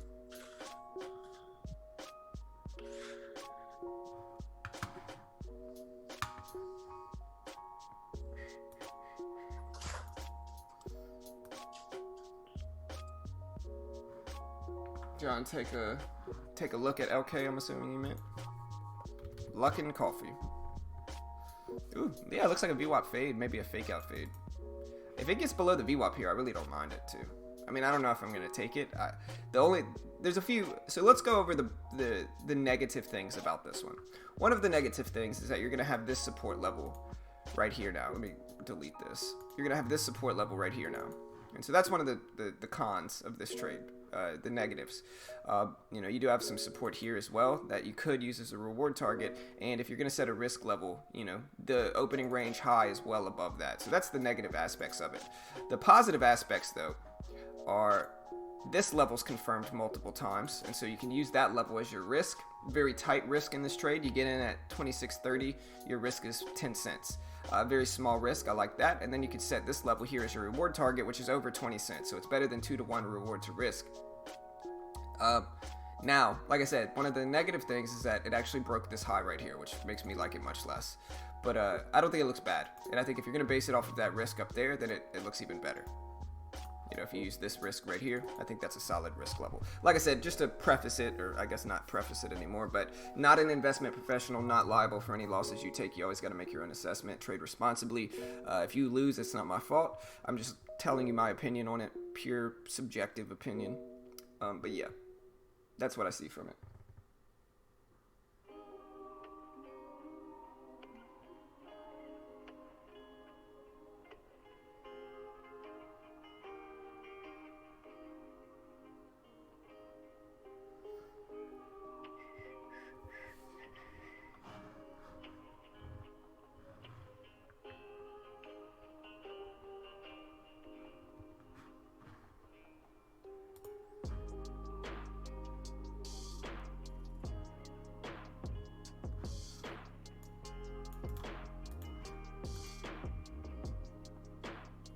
Yeah, there's the squeeze up past the risk, so that's the biggest thing. Like I said, the biggest thing I don't like with it is that this support level is right here, you know, which is a big support level, and if it holds there like it did, it could bounce. So unfortunate, but I still didn't mind the trade. If anybody took it, I don't think it was that bad.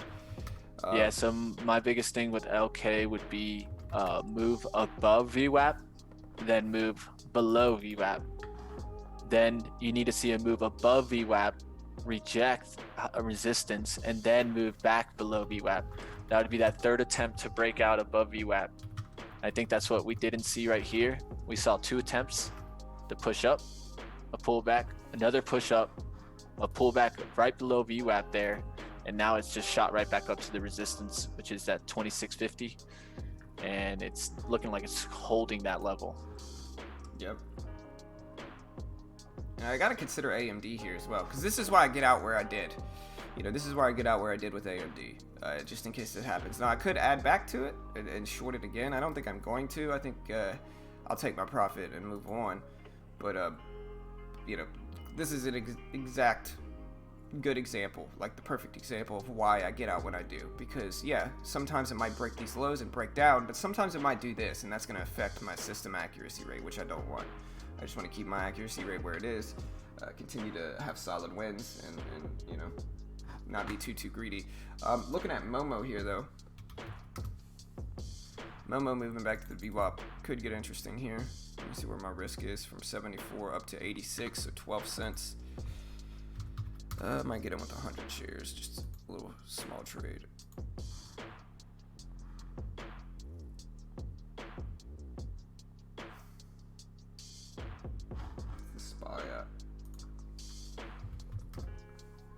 SPY's rebounding, maybe I won't. SPY's tough to trade today, I'll say that.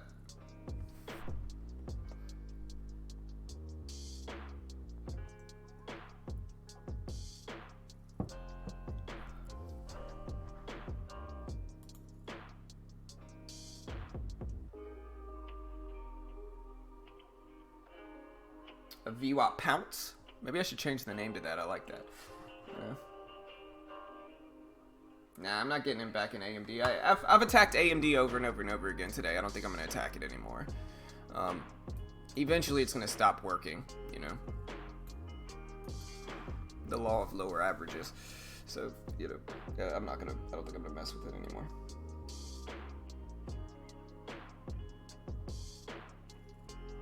Yeah, Mohamed. I like the VWAP pounce, man. I might rename it. I like that. Pouncing on the VWAP.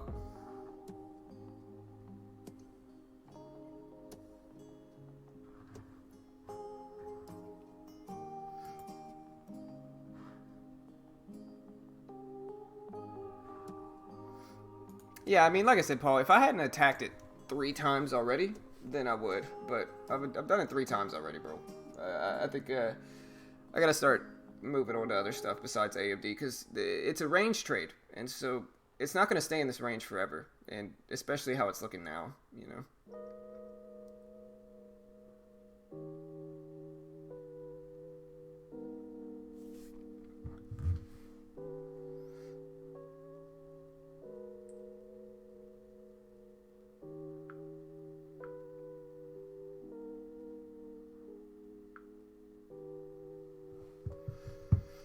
Kind of looking at Momo a little bit, man. Maybe I'll short Momo here. Gonna look Yeah, for I'll do one it. more push in LK. I'm in Momo with 100 shares. Are you in something? About to get in Walgreens on this pullback here. I'll throw you up since I'm only in with 100 shares. Want as close to 61s as I can get. 6110s. 6106 is the support here. Saw 50,000 shares get in here, so looking for 6110s. Entry.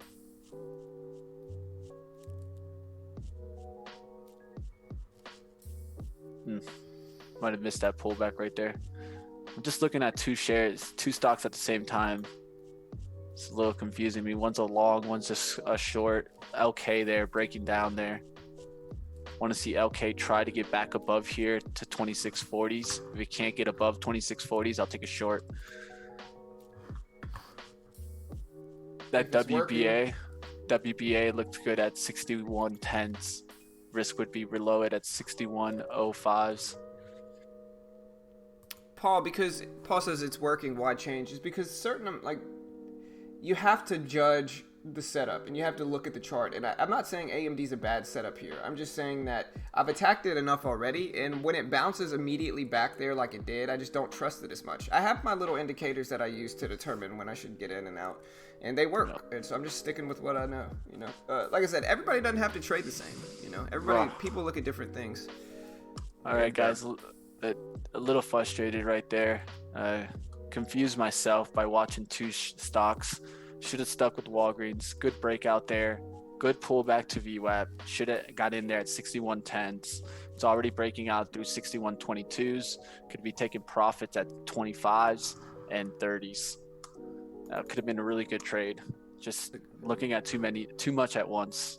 Look at the SPY rip up here. SPY's breaking highs. Just ripped up and broke highs. That's another reason I probably shouldn't short AMD right now. Is because the SPY just running up big. Good trade there. Just didn't take the trade. A little frustrated. I got hesitant. Should have just took a smaller share size and focused on both.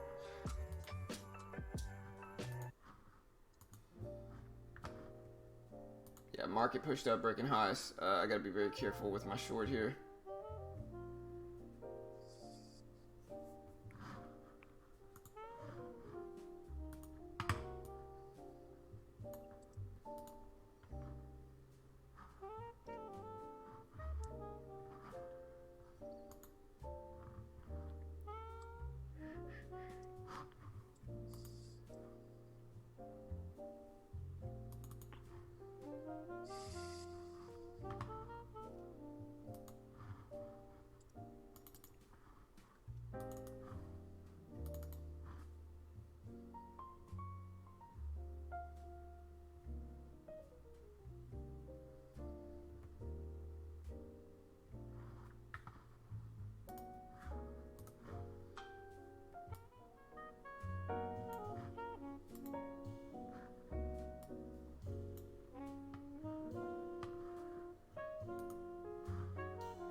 Yeah, Ross? This is a little bit frustrating there, guys. Now I'm missing both trades, LK and WBA. This should have gone short there at 26.38. I wanted 26.40, missed it by 2 cents. Now it's below VWAP. Probably gonna get down to this 25.90. Starting to hesitate some, so I'm just gonna get out of here. A little annoyed. 2 good trades right there, just not taken. Don't stress it, bro. You guys like Ross from Warrior Trading? Yeah, I like his stuff. I think he's got some good content. Like I said, I don't know if I would. I mean, whether his course is worth it to you is going to be relative to really how much money you have to spend on it. But I like he's got a lot of good free content that I respect.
A big squeeze up here for Momo.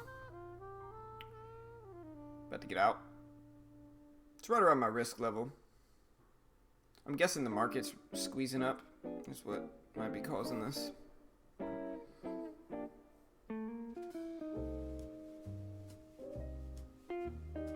Yeah, I mean, I think new traders are going to lose their accounts no matter what. And that's what I think, that a lot of times new traders will kind of go into it with this fantasy of taking $1,000 and turning it into $50,000 and just living off of their trading in the first month as they're learning because they bought a course or whatever it is. And I think that's just an unrealistic expectation, I think, for a large majority of people, you know. And when I say large majority, I mean in like 95% plus. I think a large majority of them are going to lose their first account, almost certainly. And you know, I think that's okay. I think that's what ultimately reinforces risk management. And like I said, I think one of the cheaper ways to do it is, okay, I'm about to get squeezed out. I'm getting out here. I can feel the squeeze happening. But no, I think one of the cheaper ways to do it is to go the TEFs and TradeNet route, because once you're approved for the funded account, they give you 14K in buying power. There's no PDT rule, so you get a big account that you can short with, and you're not risking much. You know, like I said, they're on sale for now. It's like $335, which is the cheapest I've ever seen it. So you're really only risking $335. Look at that fake out. That jerk, Momo.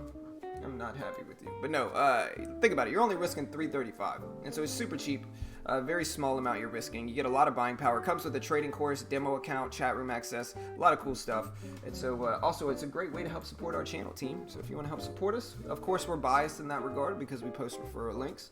But again, I genuinely think it's one of the cheapest ways for new traders to get started, risk less, and take the time to learn how to trade. You know, there's no PDT rule, and you can short stocks on there. Operates like a prop firm, and so there's a 70-30 split, and there's a max loss, but the max loss is 700. You're paying 335, so you're getting twice as much to lose. So the risk reward's good too. And so in that regard, it makes a lot of sense. And I'll post this link. Yeah, like 20 times. Yeah, 100%. You're probably gonna lose. You know.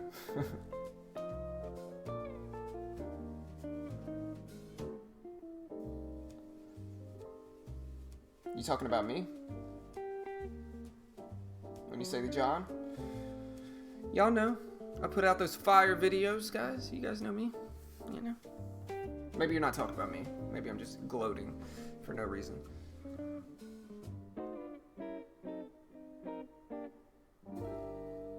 I got an IRA, JB. I'm self-employed, so I have to have an IRA. I don't have a 401k. Look at Momo here, man. Momo's dead to me. Look at that, man. Just stopping me out, pulling right back down to where I wanted. How dare this stock, man? How dare it? CGC's right back at the VWAP, like exactly at the VWAP right now. I gotta say, I'm considering it. I gotta say. Maybe not anymore. But if it bounces back, I might attack CGC here.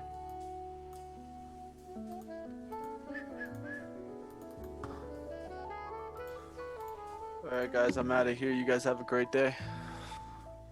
Later, brother.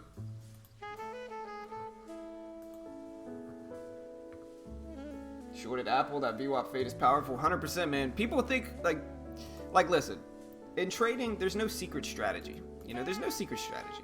All strategies work sometimes. Sometimes they don't work. But the VWAP fade is the single most successful strategy I've ever used. It just works, you know. And the way we broke it down, like there's a lot of different ways to trade it. You know, like there's fake out fades, there's rejections, there's a lot of different variations of the VWAP fade, right? But they all work very well for the most part. And if you use good risk management with it, it's a very powerful strategy. And I'm not one of those people that think, oh, I've got the $1 million strategy. Buy my $7,000 trading course. You know, I've got the secret strategy to $1 million in profits in a week. You know, I'm not that guy. But I think the VWAP fade is a powerful strategy, 100%. Great strategy.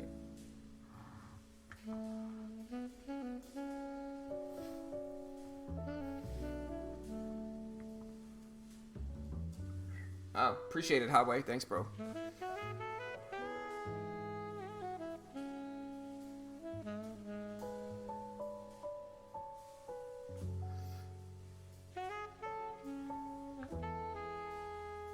I'll try not to, Jacob. You know me. Sometimes I can't help it, but you know. Momo's bothering me now. Ugh, look at that fake out, man. Look at this market maker, man. This market maker just said, nope, no sir. I'm gonna stop you out real quick, and then I'm gonna come right back down. You know, that market maker knows what's up. He knows, man, he knows. Maybe I got a little overzealous with my exit. But this guy knows. He's like, look, I'm gonna stop. He's like, this is, you wanna see what happened? Somebody, I don't know if it's a market maker, but somebody was like, they got a bunch of traders that are making this level their risk. You know, he's like, they're making this level the risk, this high right here. He's like, so I'm just gonna pop this stock up really quick, stop them out really, really quick, and then come right back down. You gotta be able to laugh at it, because that's what happened. And I was that dumb trader that put his stop right there. I still think it's a good stop level, and I think this happens rarely. But yeah, that's what happened to me. Gotta be able to laugh at myself. I also think maybe it had to do with the SPY ripping up and then getting rejected at the highs, but maybe not.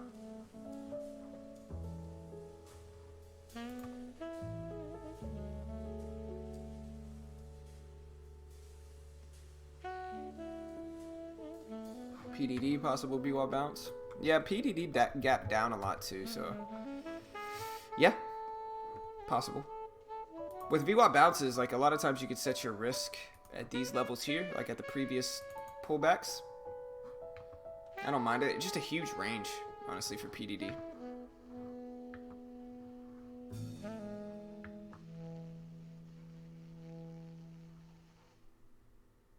Yeah, I mean, I do use mental stops. I mean, I didn't actually have a stop loss set. That's what I said. I got a little overzealous with it. I'm looking at CGC now. I'm going to start buying 100 shares here of CGC and maybe add to it. But now that it bounced above the VWAP, CGC is looking a little bit more interesting to me.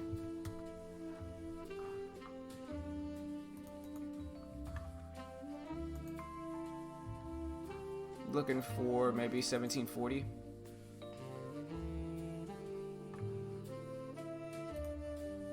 Gonna add a little bit here. As time goes on, I'm gonna start taking my swings a little bit more and a little bit more aggressively.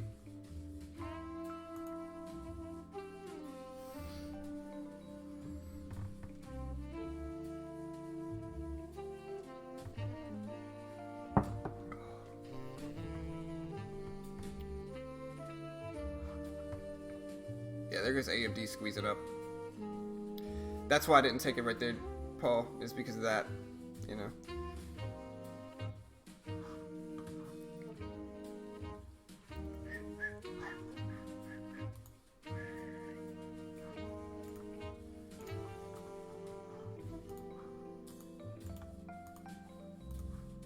Let me fix this a little bit. There we go. Oh.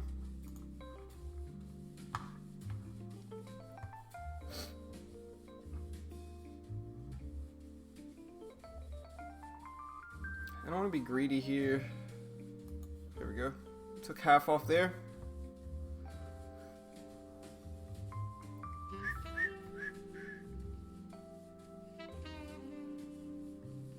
I'm gonna get out.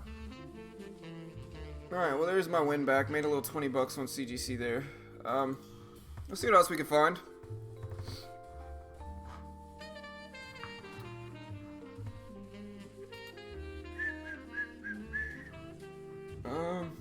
Look at that Kron, maybe. I don't necessarily want to short it though because of how strong CGC's been, really. Momo I was right about Momo too. It just it broke down, faked me out after it squeezed up. But see, it did pivot back to this level here, close to it at least.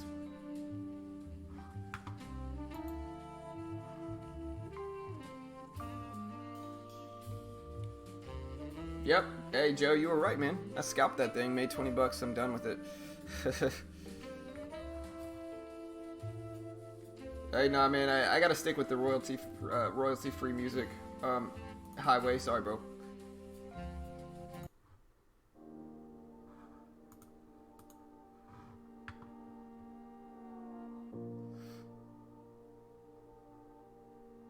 No, I don't use any moving averages, just solely VWAP support and resistance levels. And like I said, if you guys are copying my trade, just remember I'm scalping these things. I'm not marrying them long term. They might go up long term, but I'm not. That's not what I'm getting at. As you can see, I'm already out of CGC. I've made my 20 bucks and I'm done. Just scalping in and out of it. like I say, my daily accuracy is really high too today. It might seem like it's not because it looks like I'm 3 out of 3 or 3 for 3, or it looks like I'm 3 out of 6.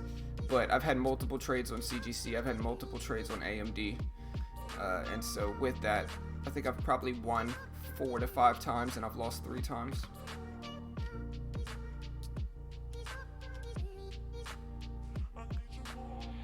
Yeah, Joe, I think you're a little bit desperate to be right sometimes too, brother. How am I wrong? Anyway, like I made money on it. And like I said, Joe, don't be that guy, man. Don't be that guy that always is just kind of so desperate to be right. Like I said earlier, you were like, "Oh, AMD has gone up 10 days in a row," and it's like Friday on AMD. You said that thing would end at the highs. It broke lows on Friday. So just don't be that guy, Joe.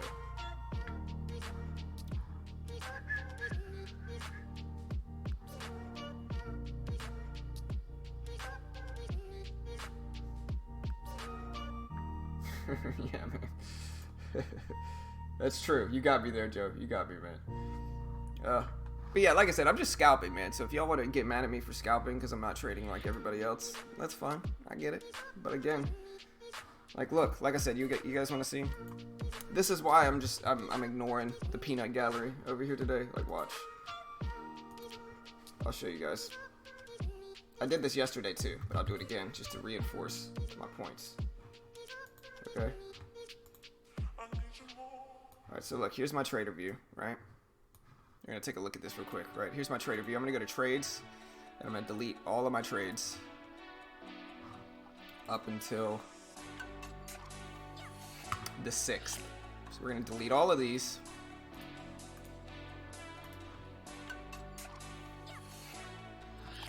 Or maybe I'll just start the last 2 weeks. We'll just keep it with the last 2 weeks. That'll be easiest. Because I have to upload it week by week when the last week start on the 11th. So I'll just delete them up till the 11th. That'll be easier. Yeah. Alright, so we'll just get the last 2 weeks here. Just so you guys can see. Alright, so you saw me delete the last 2 weeks. You know, if I go from the last 2 weeks till today, no trades, right? You see that? No trades. Now I'm gonna go to my trader, I'm gonna go to my trade manager here, and I'm gonna go to trades. I'm gonna upload. First, I'm gonna upload last week, and I'm gonna name this week 1, 11 through the 15th, or I can just name it the 1st. I'm gonna name it the 1st. All right, you saw I named that one the 1st, and then I'm gonna go to this week so far, which is the 18th to the 20th, and I'm gonna name this the 2nd. Okay, so this is the last 2 weeks up until today, so really the last week and 2 days, right? All right, so you saw I named it the 1st and the 2nd. I'm gonna go to import. I'm gonna go to browse.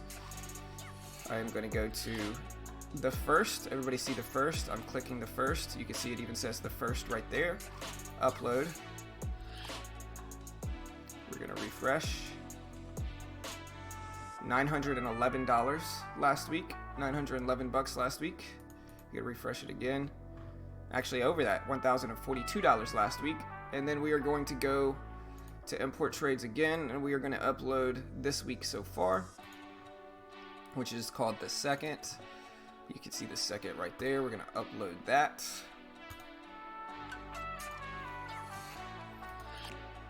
Alright, and so in the last week and 2 days, I've made $1,158 in my trades. I've had 40 trades. I uploaded all of that live.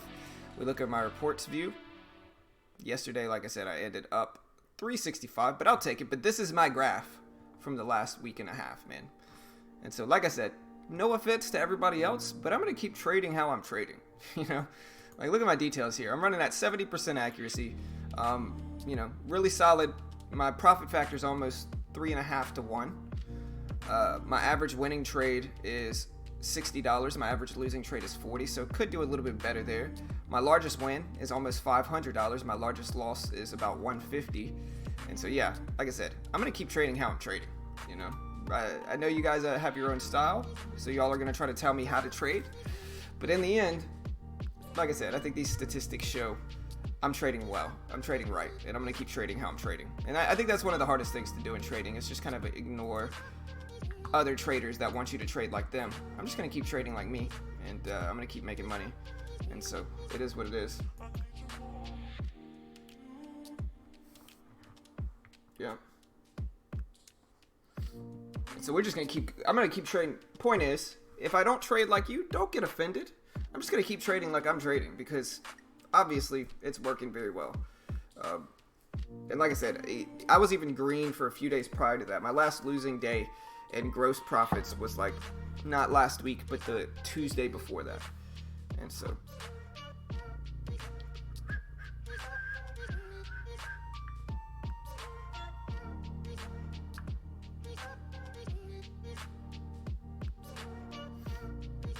Oh no, Sid, I don't know if you caught this, but Sid, every day last week I ended over $100, except for yesterday. Like, check this out. Check this out, Sid. So I have done better. Look. Every day last week, I ended over $100. Every day in the last week and a half, I've ended over $100, except for yesterday. Yesterday was the first day I didn't. So look, 278, 138, 372, 146, 106, 112. So yeah, every day except for yesterday. Yesterday I ended up 365 in gross. But every day in the last few weeks, I've ended over $100 in wins. So I've been doing better.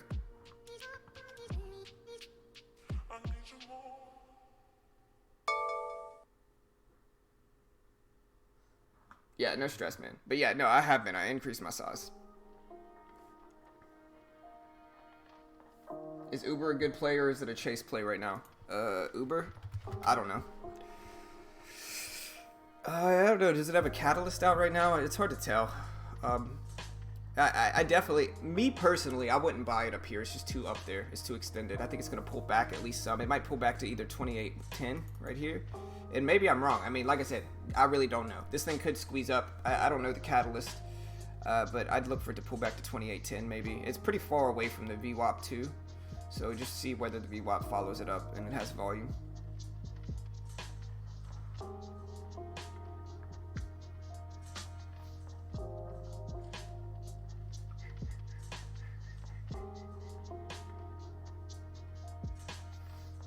Maybe. It's something I'm considering. We'll see. You know.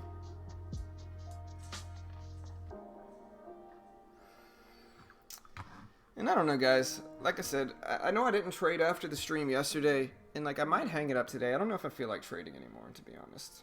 Like I don't know if I really feel like it, to be real. We'll see. I'm just not like the last few days. I just haven't been in the mood to keep trading. So yeah.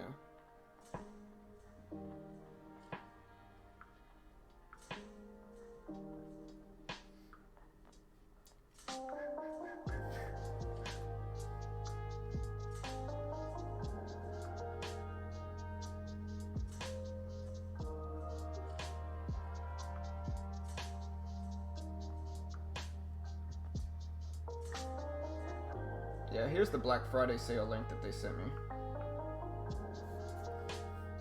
I'll post that.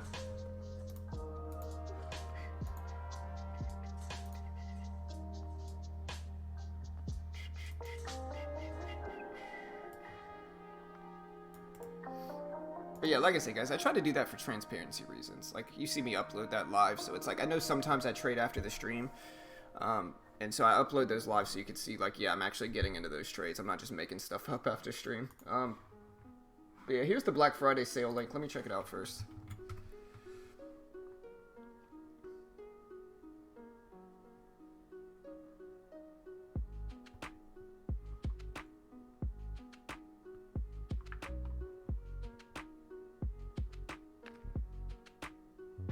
Yeah, check out the link, man. They made me a dope page, dude. Look at this page they made me. Yeah, look, there's the pullback. Like I said, I'd look for 28.10 on Uber. That's a dope link, though, man. Check it out. All right, Netron. Later, brother. But yeah, y'all want to take advantage of that 335 TEF sale and use our platform?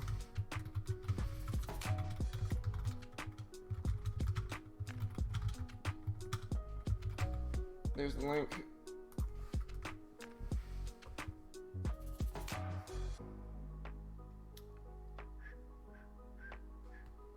I like the song. I heard this song earlier. I was like, what song is this?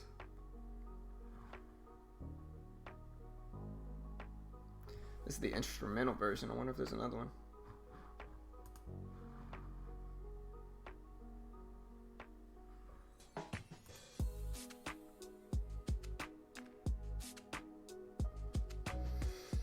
What do you guys think, man? I don't know. I'm up 50 bucks on the day. I know it's not that much, but it's green, and honestly, it's been kind of a grueling few weeks because, like I said, I've been kind of stuck to my computer for half the day, and you know, I got other businesses I gotta run too, and so I just don't know if I'm feeling it today, guys. I just don't know. I'm green, you know. I just don't know if I feel like getting stuck to my computer again right now. Plus, if I'm not, I just haven't been in the mood the last few days.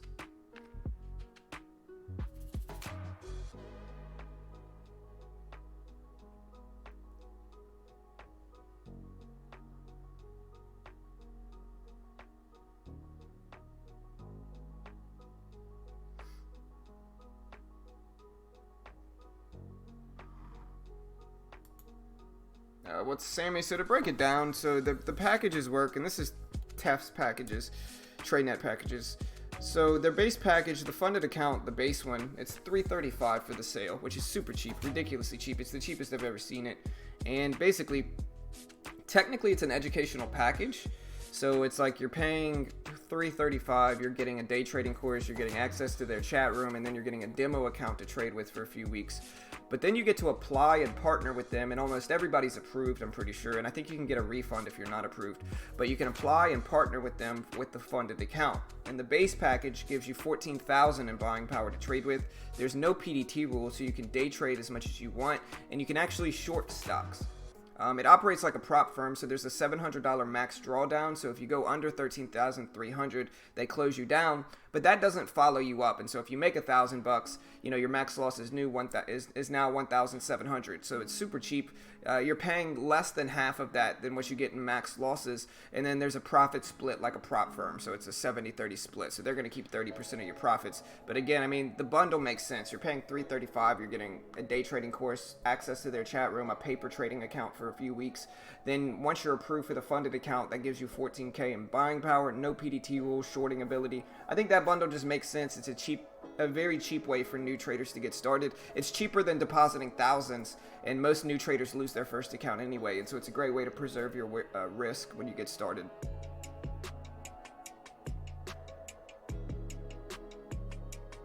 But yeah, there's the link right there if you want to check that out. I'm probably done for the day, guys. I don't think I'm gonna trade now. Reduce my size, look for some longs. I'm good, man. I just don't think I'm going to. I don't think I'm in it right now. I don't think I feel like it, to be honest. I think that's it for the day. Momo faked me out, man. After that fake out, I think I just gotta hang it up. But yeah, that's it. Also, guys, go check out Trade Ideas. They still have their winter test drive going on. Like I said, for $9, you get to try them out for the rest of the week, and you get their premium subscription. So shout out to Trade Ideas. Shout out to Trade Ideas, best scanners in the game, and you can try them out, their premium service, for like $9. And so if you've ever thought about using Trade Ideas, wanted to see what it's like, I'll post this link.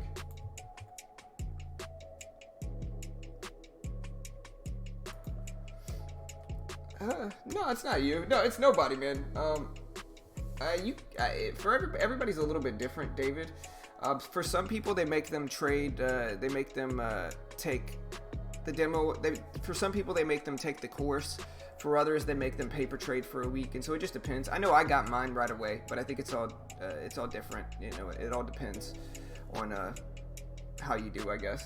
But they give you the paper trading account right away. But yeah, Joe, no, don't stress it, Joe. It's not you, man. Like I said, biggest thing is like, and I get it. It's like, to be honest, Joe, I really understand it, because it's like, whenever you have a profitable strategy and whenever you're profitable, like, you want to share that with people and you want to say, hey, do this or buy that or do this. And I get that completely. Like, you're just trying to help. So no stress either way, man. It's not you that's stressing me out. Like I said, I think it's just kind of, I'm just kind of burning myself out, it's not even during the stream. The stream's great. I enjoy the stream. I look forward to the stream every day. What it is, though, is that after the stream, I've been kind of staying glued to my computer every day. And it's just been tiresome, to be honest, just sitting here trading by myself. It's boring and it's tiresome, and it hurts my eyes. And so it's not you at all. I'm just burnt out, I think, after a certain point.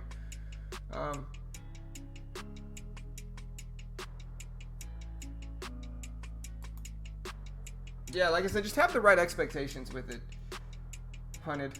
just have the right expectations with it. Like, listen, like in the end, you know, it's basically a $700 account, so you've got a $700 drawdown, but you're spending $335 for it. You're getting a lot of buying power, and it's a good way for new traders to get started and learn and get used to trading a live account, because most new traders are going to lose their first account, and in this situation, you're just risking much less. You know, when I first got started, I deposited thousands into a regular platform, and I lost that. I lost thousands and thousands when I first got started, and I think that's kind of every trader's story. But yeah, this is just a cheaper way. You're risking less, and I think that makes sense. Plus, you get to short. Most new traders can't short. You need $2,000 and a margin account to short, and it's just a big, complicated process of locating shorts. And so yeah, I think it's just a cheaper way. But yeah, I'll post that link one more time. I'll get out of here. Yeah, if y'all wanna, there's the link one more time.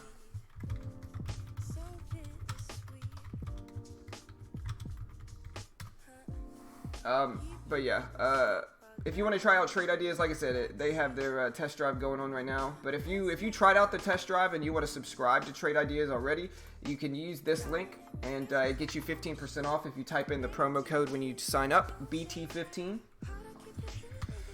But remember, team, hit that subscribe button, click the bell, turn on notifications. We go live every weekday morning for free on YouTube. Even if you hate me, I might lose, and you know you don't want to miss that, guys. So hit that subscribe button. You can yell at me for the type of music I suggest. You can listen to some good music with us. Watch us day trade, learn what we learn, and you know, watch us trade for free. We do this every weekday morning on YouTube. We attack the open. So if you want to see what it's actually like day trading the market, hit the subscribe button, click the bell, turn on notifications. And yeah, team, have a good day. I'll see you all a little bit later. Good luck in the markets, and later, team.